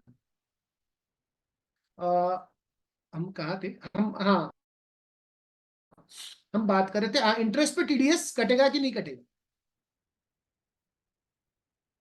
अब देखो सब एक से जुड़ी हुई चीजें हैं। 43B में डिसअलाउड किया, आपको इंटरेस्ट बुक करना है, इंटरेस्ट बुक किया तो अब TDS का क्या करना है, काटे कि नहीं काटे। Answer must deduct, Nitish ji कह रहे हैं आंसर आप दे सकते हो। देखो देखो अपन ये 2 वे कम्युनिकेशन है, कोई यहाँ है नहीं, हम सब आपस में डिस्कस कर रहे हैं। आपको क्या लगता है कटना चाहिए कि नहीं कटना चाहिए। मैं थोड़ा सा एक बार स्टॉप करता हूँ ताकि चेहरे दिखाई दें अगर खुले हुए हैं तो। हाँ 2-3 है, विनोद सर, अनिल सर, राज जी गायब है, गुप्ता सर है, बिरबान सर है। TDS should be deducted, Mahesh sir कह रहे हैं यस, दीपिका जी कह रहे हैं यस, सुनील जी कह रहे हैं no need to deduct, note well expenses note email का मैंने बताया, कंसिडर कर देंगे अपन Nitish ji. Note yes, mostly कह रहे हैं कि यस, एक दो आंसर है कि नहीं।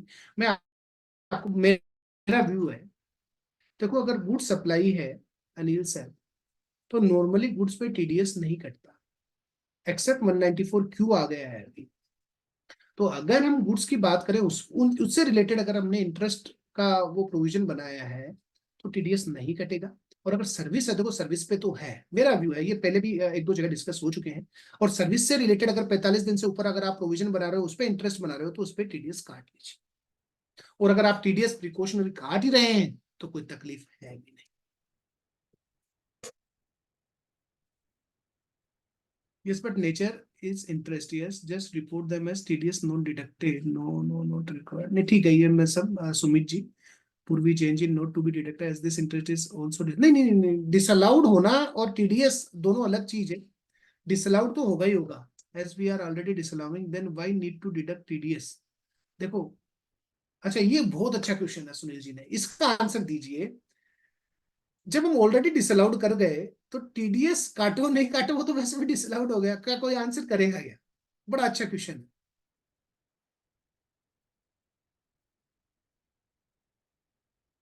अच्छा, इससे रिलेटेड एक और क्वेश्चन पूछता हूं। अच्छा, 44 एडी में हम आते हैं, 44 एडी के अंदर क्या टीडीएस काटना है कि नहीं काटना है? ऑलरेडी डिसअलाउड तो वहां पे होता तो कुछ है ही नहीं।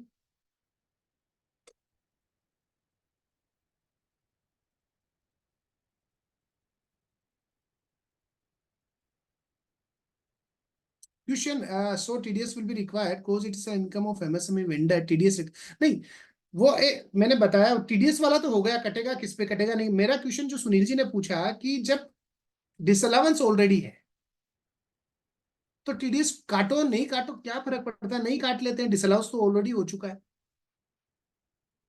यहां आंसर चाहिए मेरे। चलो डिसअलाउड हो चुका, मैं आता हूं फास्ट। टीडीएस काटना है तो काटना ही पड़ेगा। रीजन देखो, डिसअलाउंस से मतलब नहीं, यहाँ असेसी इन डिफॉल्ट से मतलब है। अगर असेसी इन डिफॉल्ट, अगर आप टीडीएस नहीं काटोगे तो आप असेसी इन डिफॉल्ट हो जाएंगे। और मैं बता रहा हूं, पूरे इनकम टैक्स में जो सबसे टीडीएस सेक्शन जो है, मतलब TEDIOUS, वो टीडीएस ही है। सीधा प्रोसीड जेल है। मैं आपको फिर बता दूं, टीडीएस नॉन कंप्लायंस पे उसका फिर कंपाउंडिंग कराओ। अभी डायरेक्टर, 2 दिन साल पहले की बात है, डायरेक्टर, बड़ा फेमस डायरेक्टर, नाम एकदम स्किप हो रहा है, छोटे से डिफॉल्ट के लिए जेल रह के आए 3 महीने।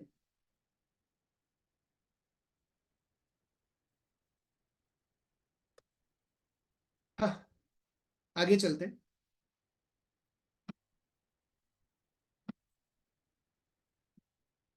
5-10 मिनट में ये करके 194 हो। नितिन जी ने टीडीएस को भी लेने को बोला है, गर्मी पर 43B की है। आगे बढ़ते हैं। अच्छा, एक एक एग्जांपल मैंने यहाँ लिया, हम मान के चलते हैं A has delivered goods to B on 8th June. No agreement has been made in this regard. Then what would be the date on which buyer need to make the payment? या जब से हम मानते हैं कि ये due हो गया 45 दिन 15 दिन, तो वो हम डेट कर सकते हैं, क्योंकि हमें 31 मार्च को ये स्टेटस पता करना पड़ेगा। खाली हमारी एक एक्सरसाइज के लिए 8 जून को डिलीवर हो गई,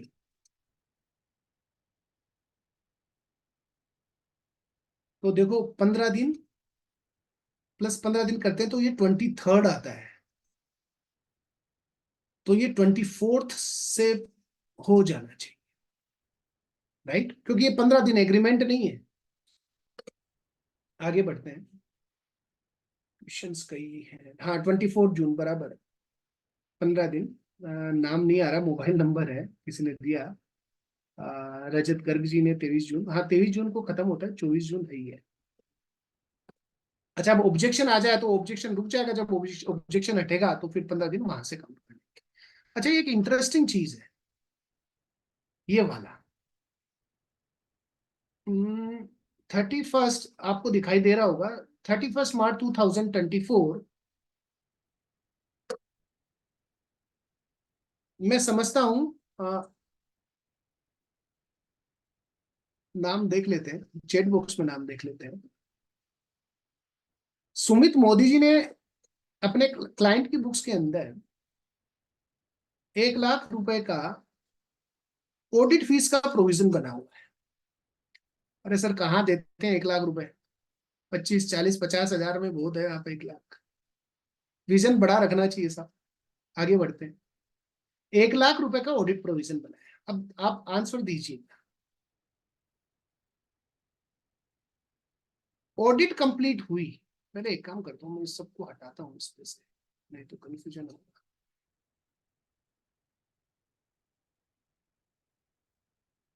वर्चुअल पेन है, नहीं हटा रहा, let it be.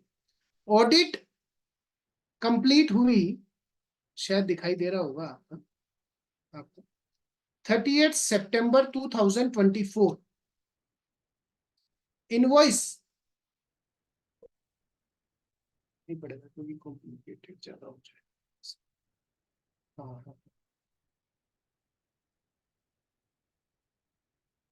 Wait for a while.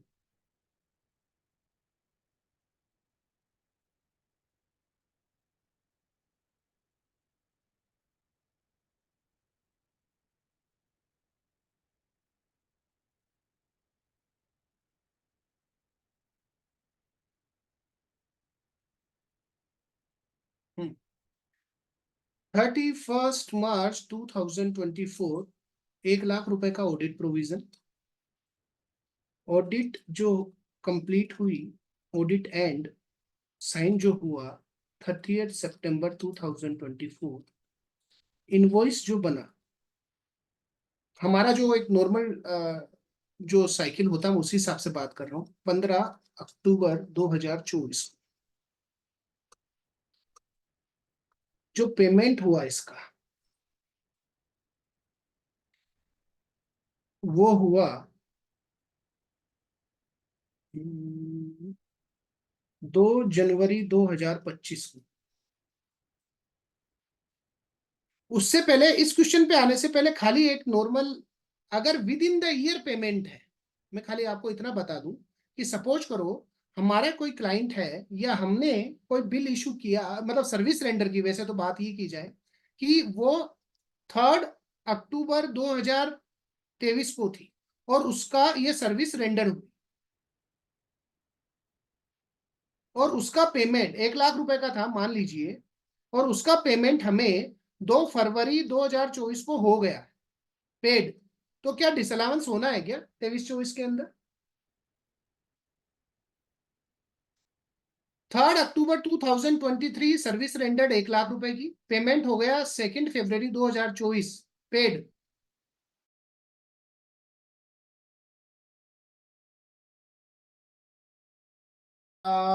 Rajesh ji सही, no. Yes, Arvind Singh ji, yes, thank you. Nitin ji सब नो। तो ये क्लियर है, विद इन द ईयर है, कोई तकलीफ नहीं है। अब सेम, अब मैं आगे बढ़ता हूं हमारे वाले इस पर्टिकुलर पे। 31 अक्टूबर 2024 1 lakh audit provision. Audit provision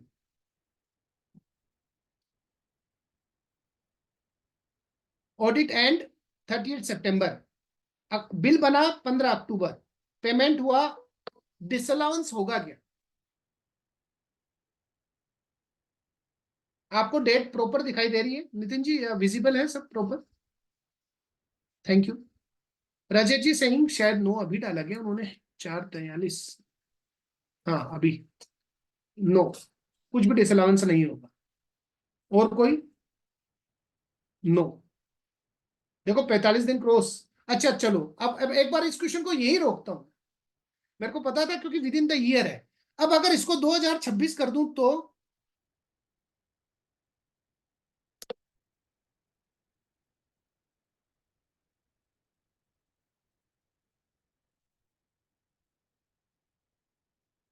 अब यस आ गए, पूर्वी जी, राहुल जी सब यस पे आ गए। मैं ये सुनना चाहता था यस।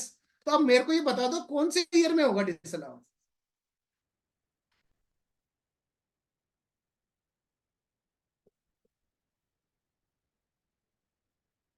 डिसअलाउंस इन 25-26, 24-25, 24-25। अब मैंने आपसे ये भी समझ लिया मोस्टली सब 24 25 आएंगे, पर मेरा क्वेश्चन मैं रोकता हूं अभी। एक्सपेंसेस का डिडक्शन कब लिया? 23rd 24 के अंदर। एक्सपेंसेस तो वहां क्लेम कर लिया साहब, आप 24 25 में क्या डिसअलाउंस करोगे? वहां तो एक्सपेंसेस ही नहीं है। एक्सपेंसेस डालोगे तो डिसअलाउड करोगे।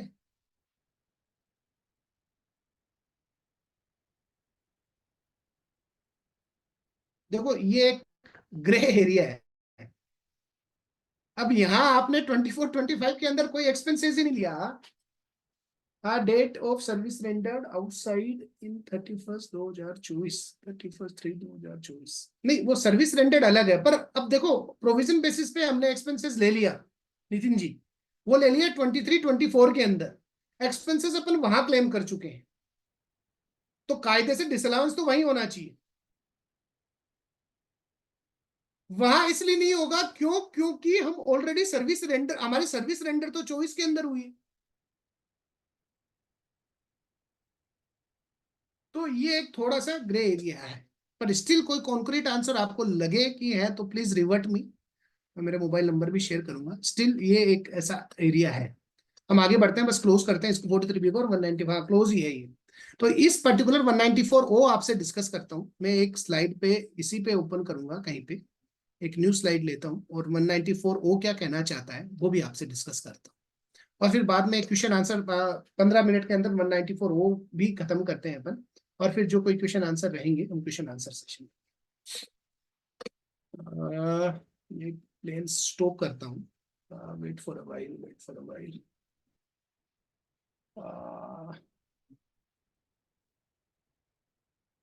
अच्छा, यहाँ पे व्हाइट बोर्ड का ऑप्शन है मेरे पास, राइट। 194 ओ जो अभी आपको व्हाइट बोर्ड शायद दिखाई दे रहा होगा, प्लीज गिव मी नो अगर आ गए हो आपके सामने। How can we know if invoice raised paid after the audit completed? How can we know if invoice raised paid after audit completed? नहीं, वो इशू ही नहीं था महेश सर। हमारा इशू तो ये था कि एक्सपेंसेस का 23 24 में जब ले लिया था तो डिसअलाउंस कैसे कब कहाँ हो।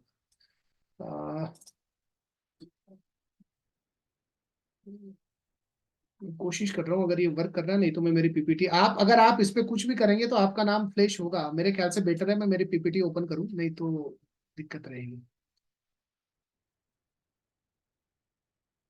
मैं इसको बंद ही करता हूँ, पीपीटी ओपन करता हूँ। 194 हो, थोड़ा सा फास्ट लेते हैं, फिर इस पे कोई क्वेश्चन रहेंगे 5 मिनट में वो खत्म करेंगे।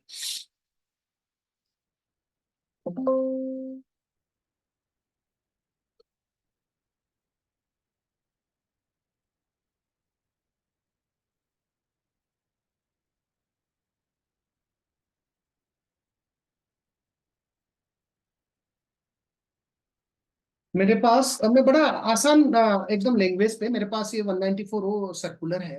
उस पे कुछ जो इम्पोर्टेंट बातें जो यहाँ समझने वाली है वो हम समझेंगे। देखो ये सर्कुलर मेनली दो चीजों पे पहले फोकस करता है। सेक्शन 194 ओ, ये मैं विथ रेस्पेक्ट टू सर्कुलर जो अभी आया है, ये बोलता है जहां पे इस दो टर्म यूज की गई है। ईसीओ एक ई कॉमर्स ऑपरेटर है, दूसरा है जो हमारा वर्ड यूज किया गया है ई कॉमर्स पार्टिसिपेंट।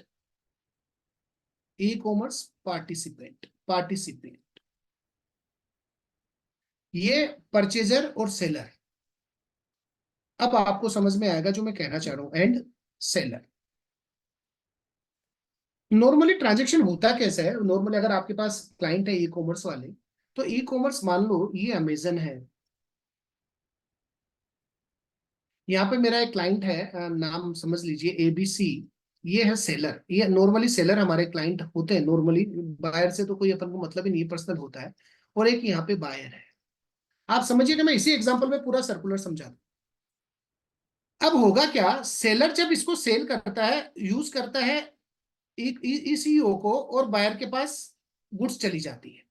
जब सेलर एक गुड्स का प्राइस 100 रुपए है प्राइस, उस पे डिलीवरी चार्जेस अलग से चार्ज किए जाते हैं, मान लीजिए 10 रुपए, उस पे कमीशन भी चार्ज होता है अमेजन का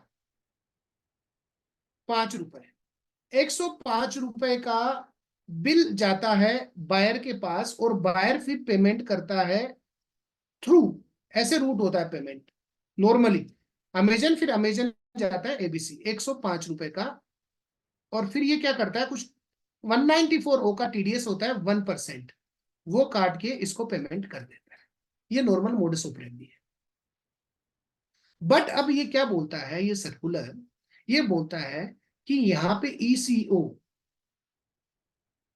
वेट मैं सर्कुलर ही ओपन करूं, ज्यादा बेटर है, आपको इमीडिएट समझ में आएगा, मेरे को बना टाइम वेस्ट होने से बच जाएगा, मेरा भी और आपका भी, ज्यादा बेटर रहेगा। Wait for a while, just opening the circular itself.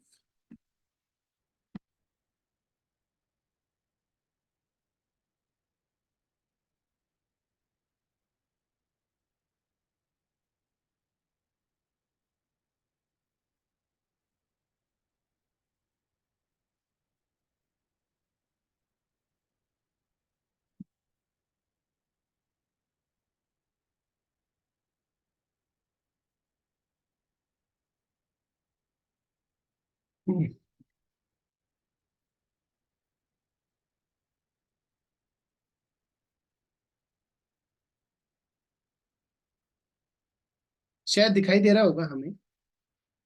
यहाँ पे पहला जो पॉइंट है, ये वाला आपको दिखाई दे रहा होगा, जिसपे मैंने डार्क कोशिश कर रहा हूं हट जाए, आपको दिख रहा होगा 3.1। ये बोलता है कि मल्टीपल ई कॉमर्स वाले अगर आपस में हो तो फिर कैसे काम किया जाए। तो देखो मल्टीपल ई कॉमर्स, यहाँ पे एक डायग्राम भी बनाया सर्कुलर में बड़ा अच्छा। मल्टीपल ई कॉमर्स का मतलब क्या हुआ, आज हम बात करते हैं, जैसे हम आज तक की साइट पे जाते हैं या और किसी साइट पे जाते हैं, वहां पे कोई भी साइट है, आज आज आप देखते हो टेक्स्ट गुरु की साइट पे जाते हो, टेक्स्ट गुरु की साइट पे एड चलता रहता है कि अमेजन पे ये मिल रहा है, हमें खरीदना है, तो एक तरीके से टेक्स्ट गुरु वाला भी प्रमोट कर रहा है उसको। तो दो इश्यू, एक तरीके से कहीं ना कहीं उसका भी वो है, बायर सेलर, दो तरीके से अलग अलग इश्यू हो सकते हैं, मल्टीपल इश्यू हो सकते हैं ई कॉमर्स ऑपरेटर। एक एग्जांपल मैंने आपको बताया। तो यहाँ पे अगर बायर, देखो आपको ये चेन है, बायर, अगर ये बायर जो है, बायर साइड की ईसीयू मान लेते हैं, एक साइड जो मैंने टेक्स्ट गुरु बताया, सेलर अमेजन है और थर्ड पार्टी सेल करने वाला जेड है और ये खरीदने वाला ए है। तो जो टीडीएस की रिक्वायरमेंट आएगी वो इसकी आएगी अमेजन की, वो टीडीएस काट के 1% और सेलर को पेमेंट करेगा। ये पहला पॉइंट बोलता है, मेरे ख्याल से एकदम बड़ी इजी लैंग्वेज में आपको समझाने वाला हूं कि क्या है। तो ये पहला पॉइंट तो ये था। दूसरा आते हैं साहब, वेट फॉर अ व्हाइल,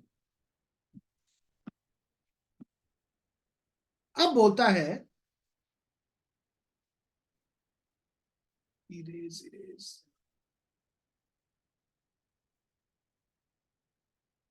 अब बोलता है दूसरे वाले के अंदर कि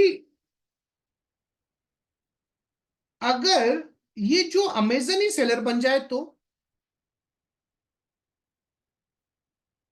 मतलब यहां कोई जेड बंदा नहीं है, यहां अमेजन खुद सेलर है और आजकल कई वेबसाइट है खुद का स्टोर बना के खुद के प्रोडक्ट सेल करने लग गई है। तो यहां पे फिर टीडीएस कौन काटेगा साहब?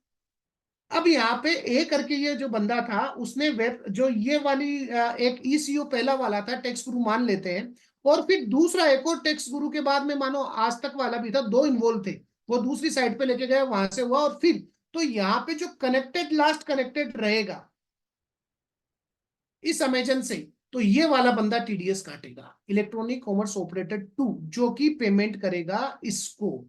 ये बायर, इस चेन इस तरीके से चलेगी, खरीदार ये है, पेमेंट इसको आ रहा है और ये पेमेंट करेगा अमेजन को, ईसीओ 2। तो ये 1% टीडीएस काट के इसको पेमेंट करेगा, जहां पे मल्टीपल ईसीओज हो और जो ईसीओ खुद सेलर हो। मेरे ख्याल से ये भी समझ में आया होगा, मैं बड़े एकदम इजी तरीके से आपको समझा। पर इंपॉर्टेंट वाली बात जो आपको मैं आपसे डिस्कस करने वाला हूं वो क्या होगी, वो अभी मैं आप समझिएगा। मेरे को क्या आप में से कोई बता सकता है क्या जो कमीशन पेड होता है किसको, ई कॉमर्स साइट्स को, क्या उस पे टीडीएस कटता है क्या? ये सुनो, ई कॉमर्स साइट पे टीडीएस कटता है क्या? किसी के पास अगर ई कॉमर्स के कोई क्लाइंट हो, यस नितिन जी कह रहे हैं, सौरभ जी भी कह रहे हैं, मोस्टली हमारे सबके पास, पूर्वी जी भी कह रहे हैं, भारत जी भी कह रहे हैं, सब यही कह रहे हैं कि कमीशन पे टीडीएस। पर इस सर्कुलर को, लैंग्वेज को ध्यान से समझिएगा।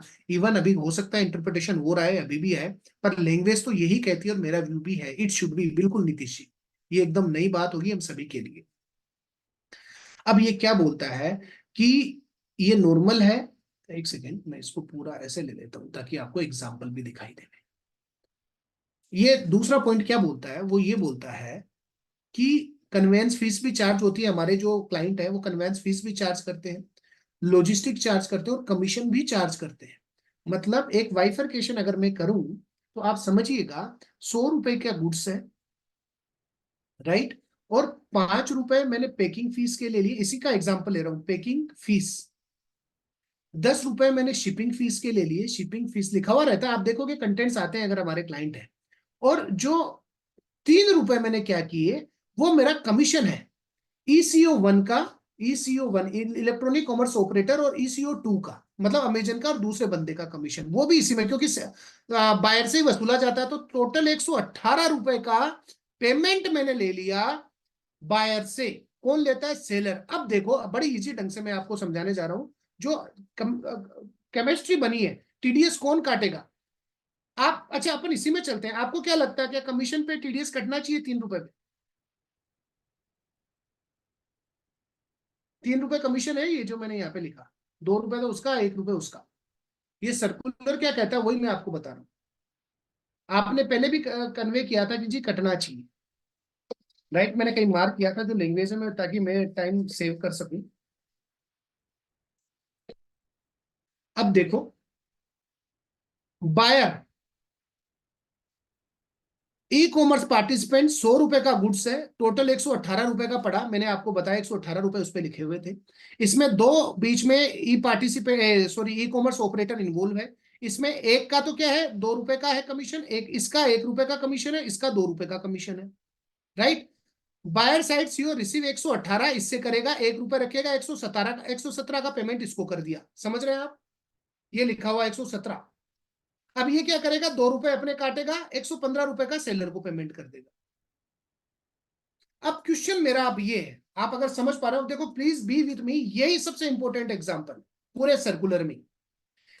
ये 118 मैंने कैसे बताया, 100 रुपए थे, 5 रुपए पैकिंग फीस, 10 रुपए शिपिंग फीस, 3 रुपए कमीशन है, 2 रुपए उसका और 1 रुपए, टोटल 118 हुए। 118 बायर से चल के जाने हैं सेलर के पास, 118 पेमेंट किया, 1 रुपए इस ECO1 ने रख लिया, 2 रुपए ECO2 ने रख लिया, और फिर पेमेंट इसके पास मिला 115। अब क्वेश्चन ये आता है, ध्यान से सुनिएगा, पहली बात तो टीडीएस कौन काटेगा इसमें, ECO1 का 2 काटेगा कि 1 काटेगा? प्लीज आपकी तरफ से आंसर चाहिए। ECO1 की 2, अभी हमने काफी कुछ डिस्कस किया है, बड़े इजी लैंग्वेज, ECO1 की 2, 2 परफेक्ट, सबका 2 है, thank you for being there, आप इतने कनेक्टेड हैं, thank you all of you, Mayank ji, Rahul ji, Nitin ji, Nitish ji, Arvind ji, Rajat ji. 2 काटेगा, अब 2 कितने अमाउंट पे काटेगा?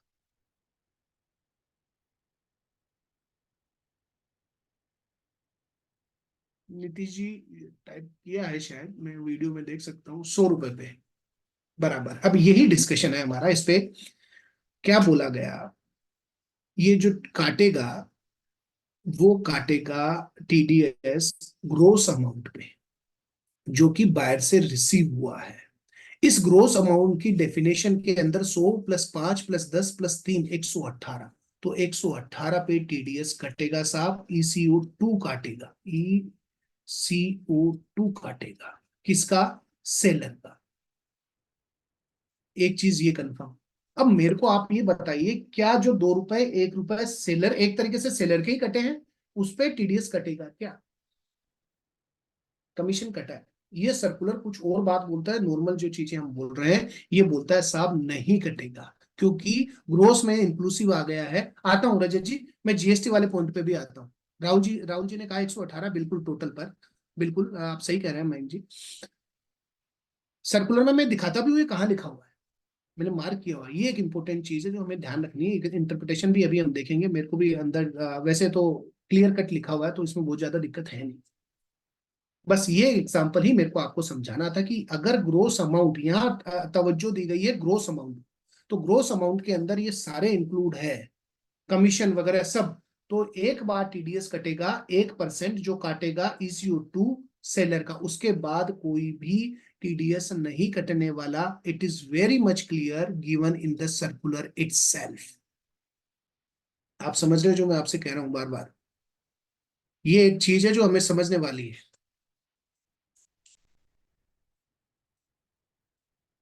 एक साथ इरेज करने वाला मेरे को मिल नहीं रहा है, तो थोड़ा सा कुछ सेकंड आपको बियर करने पड़ेंगे मेरे साथ। अब आता हूं मैं, कहाँ लिखा हुआ है ये? अच्छा, कुछ चेट बॉक्स में। What about TDS on freight charges? अगर ग्रोस अमाउंट में इंक्लूड है, मैं फिर कह रहा हूं आप मेरा इंटरप्रिटेशन समझिएगा, अगर फ्रेट चार्जेस भी ग्रोस अमाउंट में इंक्लूड है तो एक बार टीडीएस कटेगा। सौरभ जी, हाँ। अब देखो क्या वर्डिंग यूज की गई है, दैट इज वेरी इंपॉर्टेंट। अब देखो, मैं शायद मैंने कहीं मार्क किया था अंडरलाइन, वही मैं ओपन करता हूँ। हाँ, ये रहा, और 3.3 के ऊपर ये रहा। जस्ट अब आपका मैं अटेंशन चाहूंगा सभी का। द टीडीएस में पेन ले लेता हूं, ज्यादा बढ़िया है। The TDS under section 194O of the Act will be calculated on 100। ये अलग एग्जांपल है, उस पे मत आना। ये 118 वाला है, ये दूसरा एग्जांपल है जो 100 का है। सर सेशन में हूँ।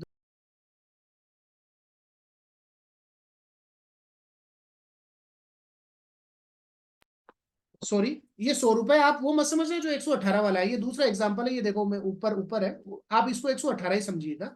The TDS under section 194 act will be calculated on 118 and at the rate of 1% and that the responsibility of withholding and depositing it would be on the seller ECU.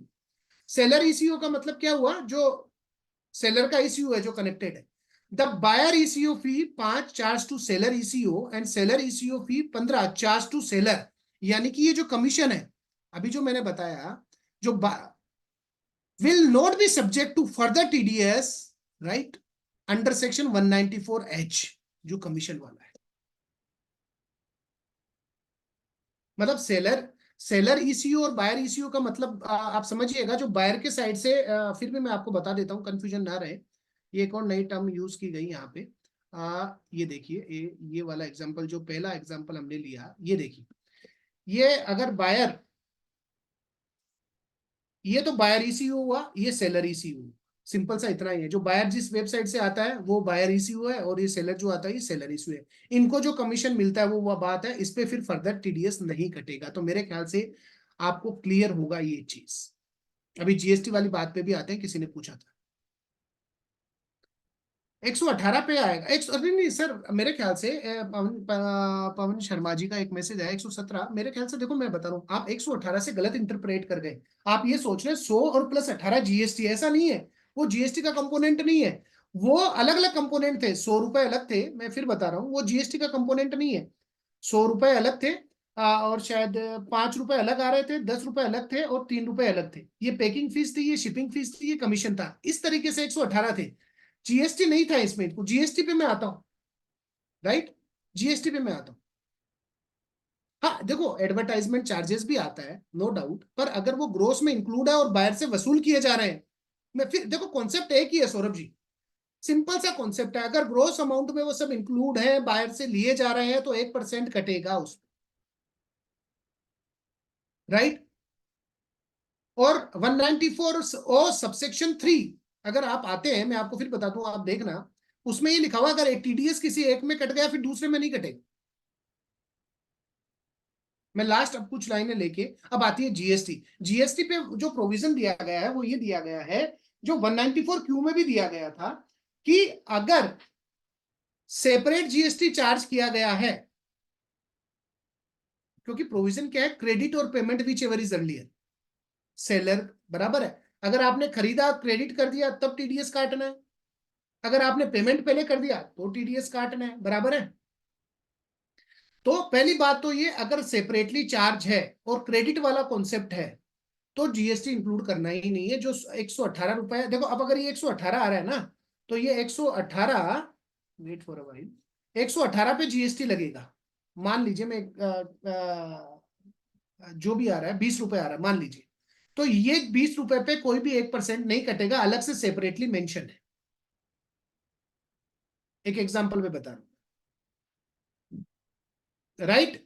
अब अगर advance payment कर दिया, मानो Amazon आपके client को advance payment कर देता है, तो सिमिलर कॉन्सेप्ट है, फिर उस पे पूरे पे टीडीएस काटना पड़ेगा, जीएसटी का कंपोनेंट पता नहीं।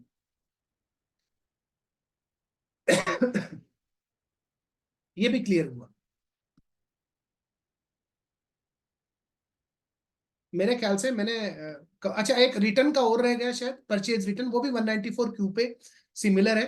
कि सपोज करो, होता क्या है, अब हमारे जो क्लाइंट है, रिटर्न बहुत ज्यादा रहता है इनके अंदर। क्लाइंट क्या करते हैं, रिटर्न भी आता है, तो अब अमेजन को वापस रिक्वेस्ट मिली कि हम रिटर्न करना चाह रहे हैं, पर वो अमेजन तो ऑलरेडी 194 ओ के अंदर टीडीएस काट चुका है हमारे क्लाइंट का। तो उस केस में क्या, उस केस के अंदर अगर वाकई में पूरा रिटर्न हो गया, वापस गुड्स नहीं किया, पैसे वापस कर दिए गए, तो जो टीडीएस कटा है आने जो आगे आने वाली जो परचेज होगी, सेल होगी, उसमें एडजस्ट कर लिया जाएगा। और अगर कई बार क्या होता है कि रिप्लेसमेंट होता है, जैसे घड़ी मंगाई, टूटी हुई निकल गई, वापस घड़ी चली गई, तो फिर तो कोई दिक्कत ही नहीं है, वो तो टीडीएस जो कटा हुआ वो कटा हुआ। Getting my point. तो ये परचेज रिटर्न का सेम 194 क्यू के अंदर जो सिमिलर लैंग्वेज थी, सिमिलर यहाँ पे दी गई। तो ये पूरा जो डिस्कशन था, ये पूरा, हाँ रजत जी, ये पूरा साफ साफ लिखा हुआ है इसमें। आप सर्कुलर, मैंने इसीलिए मेरा सर्कुलर खोला है और ये लिखा हुआ है, ये पूरा साफ साफ। स्टिल माइट की और क्लैरिफिकेशन आ जाए, पर ये साफ साफ लिखा हुआ है सर्कुलर, मैंने आपको अंडरलाइन करके भी पढ़ाया है। तो मैं रोकता हूँ ये सर्कुलर, और मैं देख लेता हूँ अगर और कुछ हो। ये तो डिस्काउंट का है, कोई इंपॉर्टेंट वाली बात नहीं है, क्योंकि मैं फिनिश भी करता हूँ।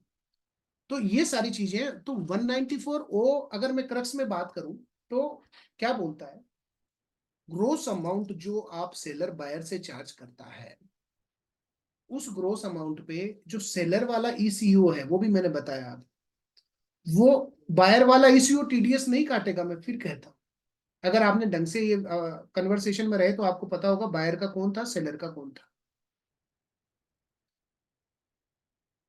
उस पे 1% टीडीएस काटेगा 194 ओ के अंदर। कमीशन पे जो मैंने अभी बताया 194 एच पे साफ लिखा हुआ था, उस पे काटने की जरूरत नहीं। ग्रोस अमाउंट में फिर कुछ भी आ सकता है, आप समझिएगा, चाहे आप फिर उसको फ्रेट चार्जेस बोल दो, अगर ग्रोस अमाउंट, हाँ अब एक और चीज है, उस ग्रोस अमाउंट में अगर इंक्लूड नहीं है तो फिर अलग कहानी हो गई। आप समझिएगा, जो बायर से वसूल नहीं कर रहा, अलग से वो बोलता है जी मैं कमीशन का बिल भेजूंगा, एक एग्जाम्पल मानिए मैं कमीशन का अलग से बिल भेजूंगा, दैट विल बी एडजस्ट, तो फिर तो भैया कटेगा, फिर उसमें कुछ नहीं हो सकता।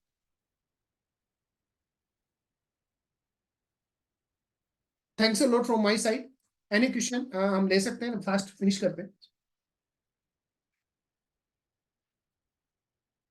होप सो कि हम कुछ समझ पाए और कर पाए। जो डिस्कशन था 43B पे, और हम बात कर रहे हैं 194 ओ पे। सुराना सर नमस्कार। तो ये सारी चीजें, wait for a while, wait for a while.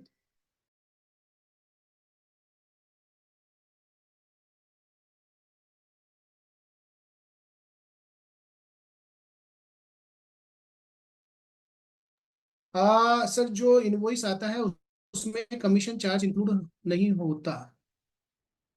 नहीं, ग्रोस अमाउंट देखो, जो इनवॉइस आता है, देखो क्या है, वो लमसम रहता है।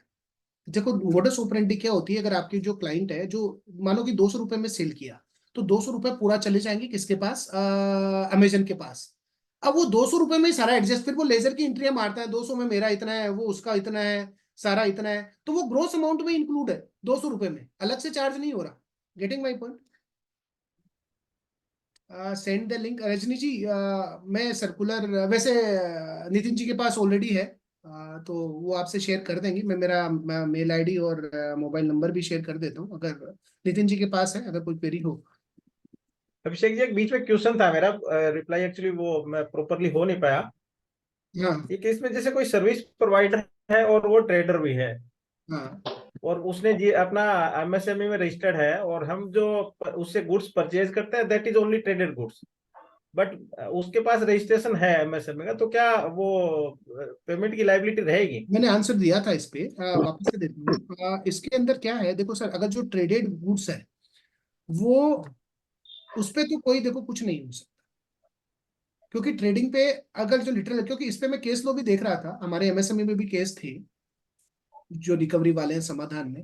पर जो सर्विस वाला पार्ट है उसका अगर आप सेपरेट बिल दे रहे हो तो सर्विस वाले पार्ट पे तो नो डाउट आप ले ही सकते हो, पर जो और इसी तरह अगर मैन्युफैक्चर, इसी तरह बीच में इसी तरह अगर मैन्युफैक्चर भी है और ट्रेडर भी है वो, तो क्या उसमें फिर क्या सेग्रीगेट, अगर वो कहता है ये मेरा देखो, ट्रेडेड गुड्स है? हाँ मैं तो यही कहूंगा, अगर आगे भी है तो देखो मैन्युफैक्चरिंग वाली चीज का अलग अगर वो बिल देता है तो that will be again a good thing, क्योंकि वो ज्यादा बेटर, ट्रेडर के लिए तो आप ले ही नहीं सकते। पहली भी बात, जो ट्रेड करके आपने गुड सप्लाई किए हैं ट्रेडिंग वाला और फिर लेना चाह रहे हो, तो कहीं ना कहीं वो, अगर आप जैसे समाधान में भी जाते हो तो वहां भी ये सब चीजें ध्यान में रखनी पड़ती है कि वो कल को ये चैलेंज कर दे कि साहब आप तो इस चीज पे एमएसएमईडी के अंदर रजिस्टर्ड होने लायक ही नहीं है, तो फिर वहां चैलेंज हो जाता है।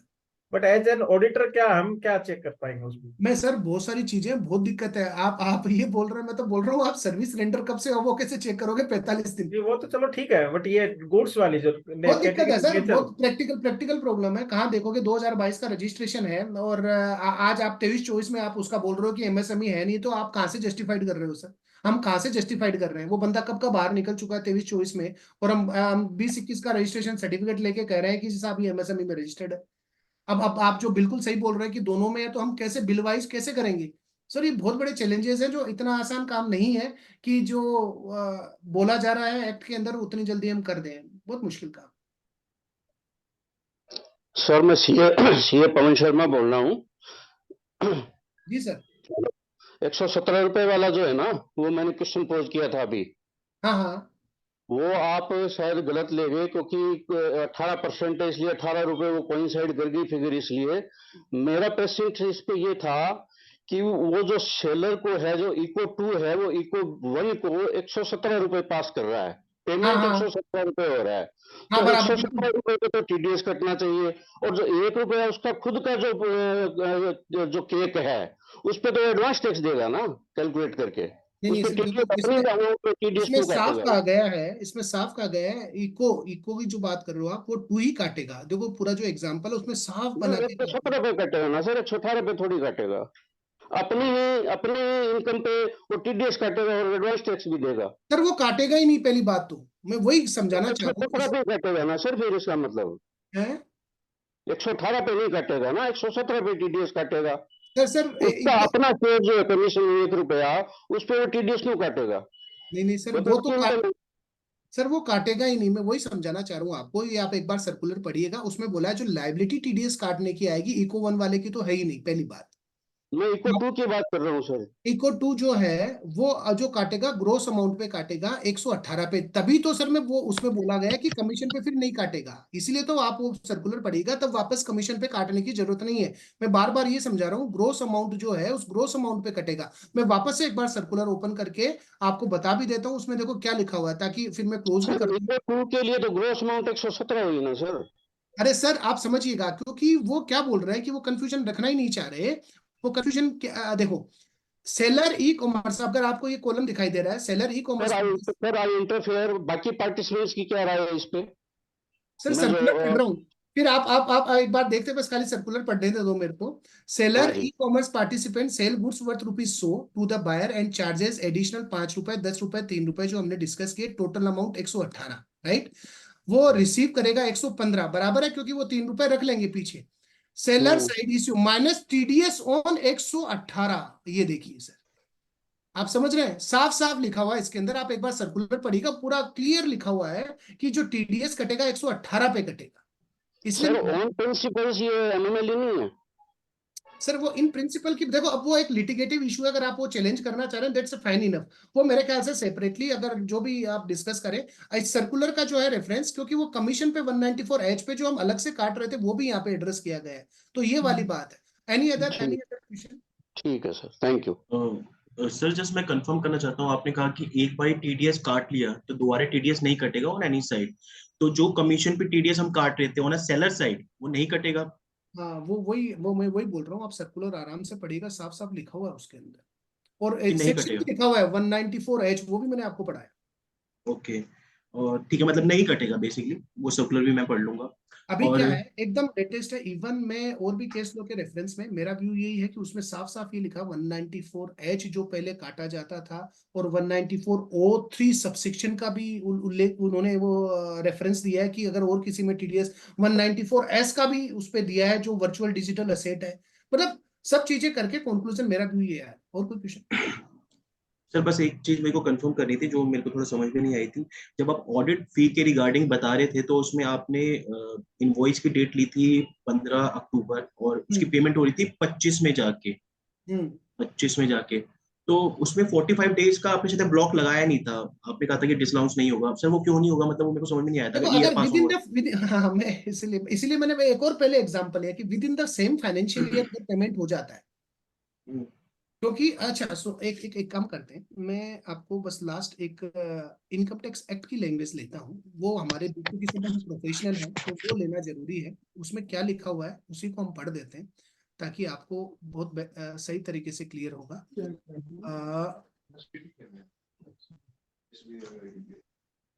आपको साइट दिखाई दे रही है क्या? Yes sir. Yes yes. 43B, notwithstanding anything contained in any other provision of this act, a deduction otherwise allowable under this act in respect of HP, any sum payable by the assessee to a micro or small enterprise beyond the time limit specified in section 15 हमने पढ़ा था of the micro small medium enterprises act 2006, right? तो ये भी allowed नहीं होगा। Allowed कब होगा? shall be allowed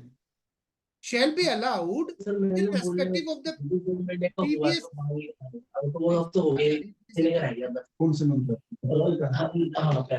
तो ये ना नितिन जाएंगे तेरे साथ बैठ जाएंगे, ये एंट्री कर। ये बंद कर दें कृपया, जो पार्टिसिपेंट है, आवाज आ रही है। एक बार म्यूट टू ऑल कीजिएगा मनोज सर, एक बार अपना ये बोल रहा है ये अलाउड कब होगा? shall be allowed irrespective of the previous year in which the liability to pay some was incurred by the assessee according to the method of accounting regularly employed by him, only in computing the income referred to in section 28 of the previous year in which such sum is actually paid by him। देखो कहना क्या चाह रहा है, अगर आप इसको पढ़ रहे हो, ये बोल रहा है कि पेड बेसिस पे अलाउड होगा, और पेड बेसिस पे अलाउड होगा जिस फाइनेंशियल ईयर में पे किया जा रहा है, राइट?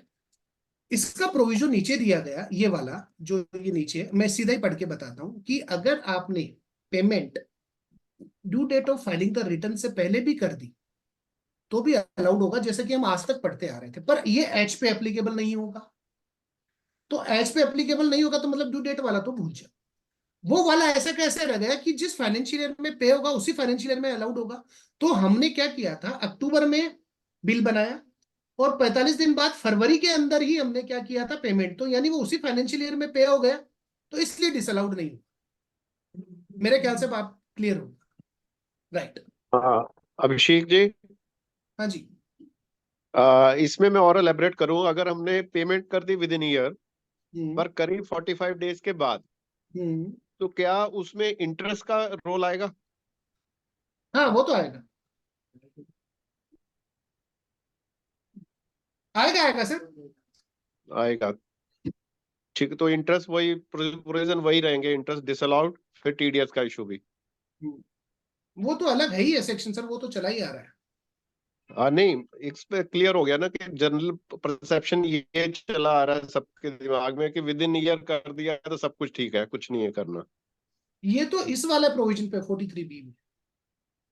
हाँ 43B के लिए मैं कह रहा हूँ कि जो एमएसएमई सर के दो कंप्लायंस चीजें, के एमएसएमई एक्ट के कंप्लाइंसेस के लिए अगर हमने विद इन ईयर पेमेंट कर दी, मींस परसेप्शन जनरल पब्लिक में या जनरल कम्युनिटी में यही है कि ईयर एंड पे आउटस्टैंडिंग नहीं होनी चाहिए। अगर विद इन ईयर पे कर दिया तो कुछ नहीं करना आपने। हाँ सही बात है, बिल्कुल सही कह रहे हो आप। इसको मैं एक काट भी बताता पर हूँ, कोई भी बोल रहा भी है तो एमएसएमई वन फॉर्म भरते हैं अपन अक्टूबर में, तो वो हाफ ईयरली अपन राइट रिपोर्ट देते हैं कि उसमें 45 दिन से ज्यादा है, तो वो इसीलिए है कि वहां वो एमएसएमई एक्ट का सेक्शन 15 अलग चलता है और 43 भी अलग है। Right right. बट अपने को विद इन ईयर कर भी दिया तो मेरा पॉइंट ये हो गया कि इंटरेस्ट का कॉम्प्लिकेशन आएगी अपने को। आएगा सर। ठीक है सर। अच्छा सर, एक और छोटी सी गुजारिश थी, एक आपने मेरे को दोबारा करो कि मैं थोड़ा लेट हो गया था। जो ये जॉब वर्कर है ये मैन्युफैक्चरर की कैटेगरी में आएंगे एमएसएमई एक्ट के हिसाब सर्विस से? सर्विस सर्विस सर्विस में, सॉरी सर्विस में, सर्विस कैटेगरी में आएंगे। ठीक है, थैंक यू।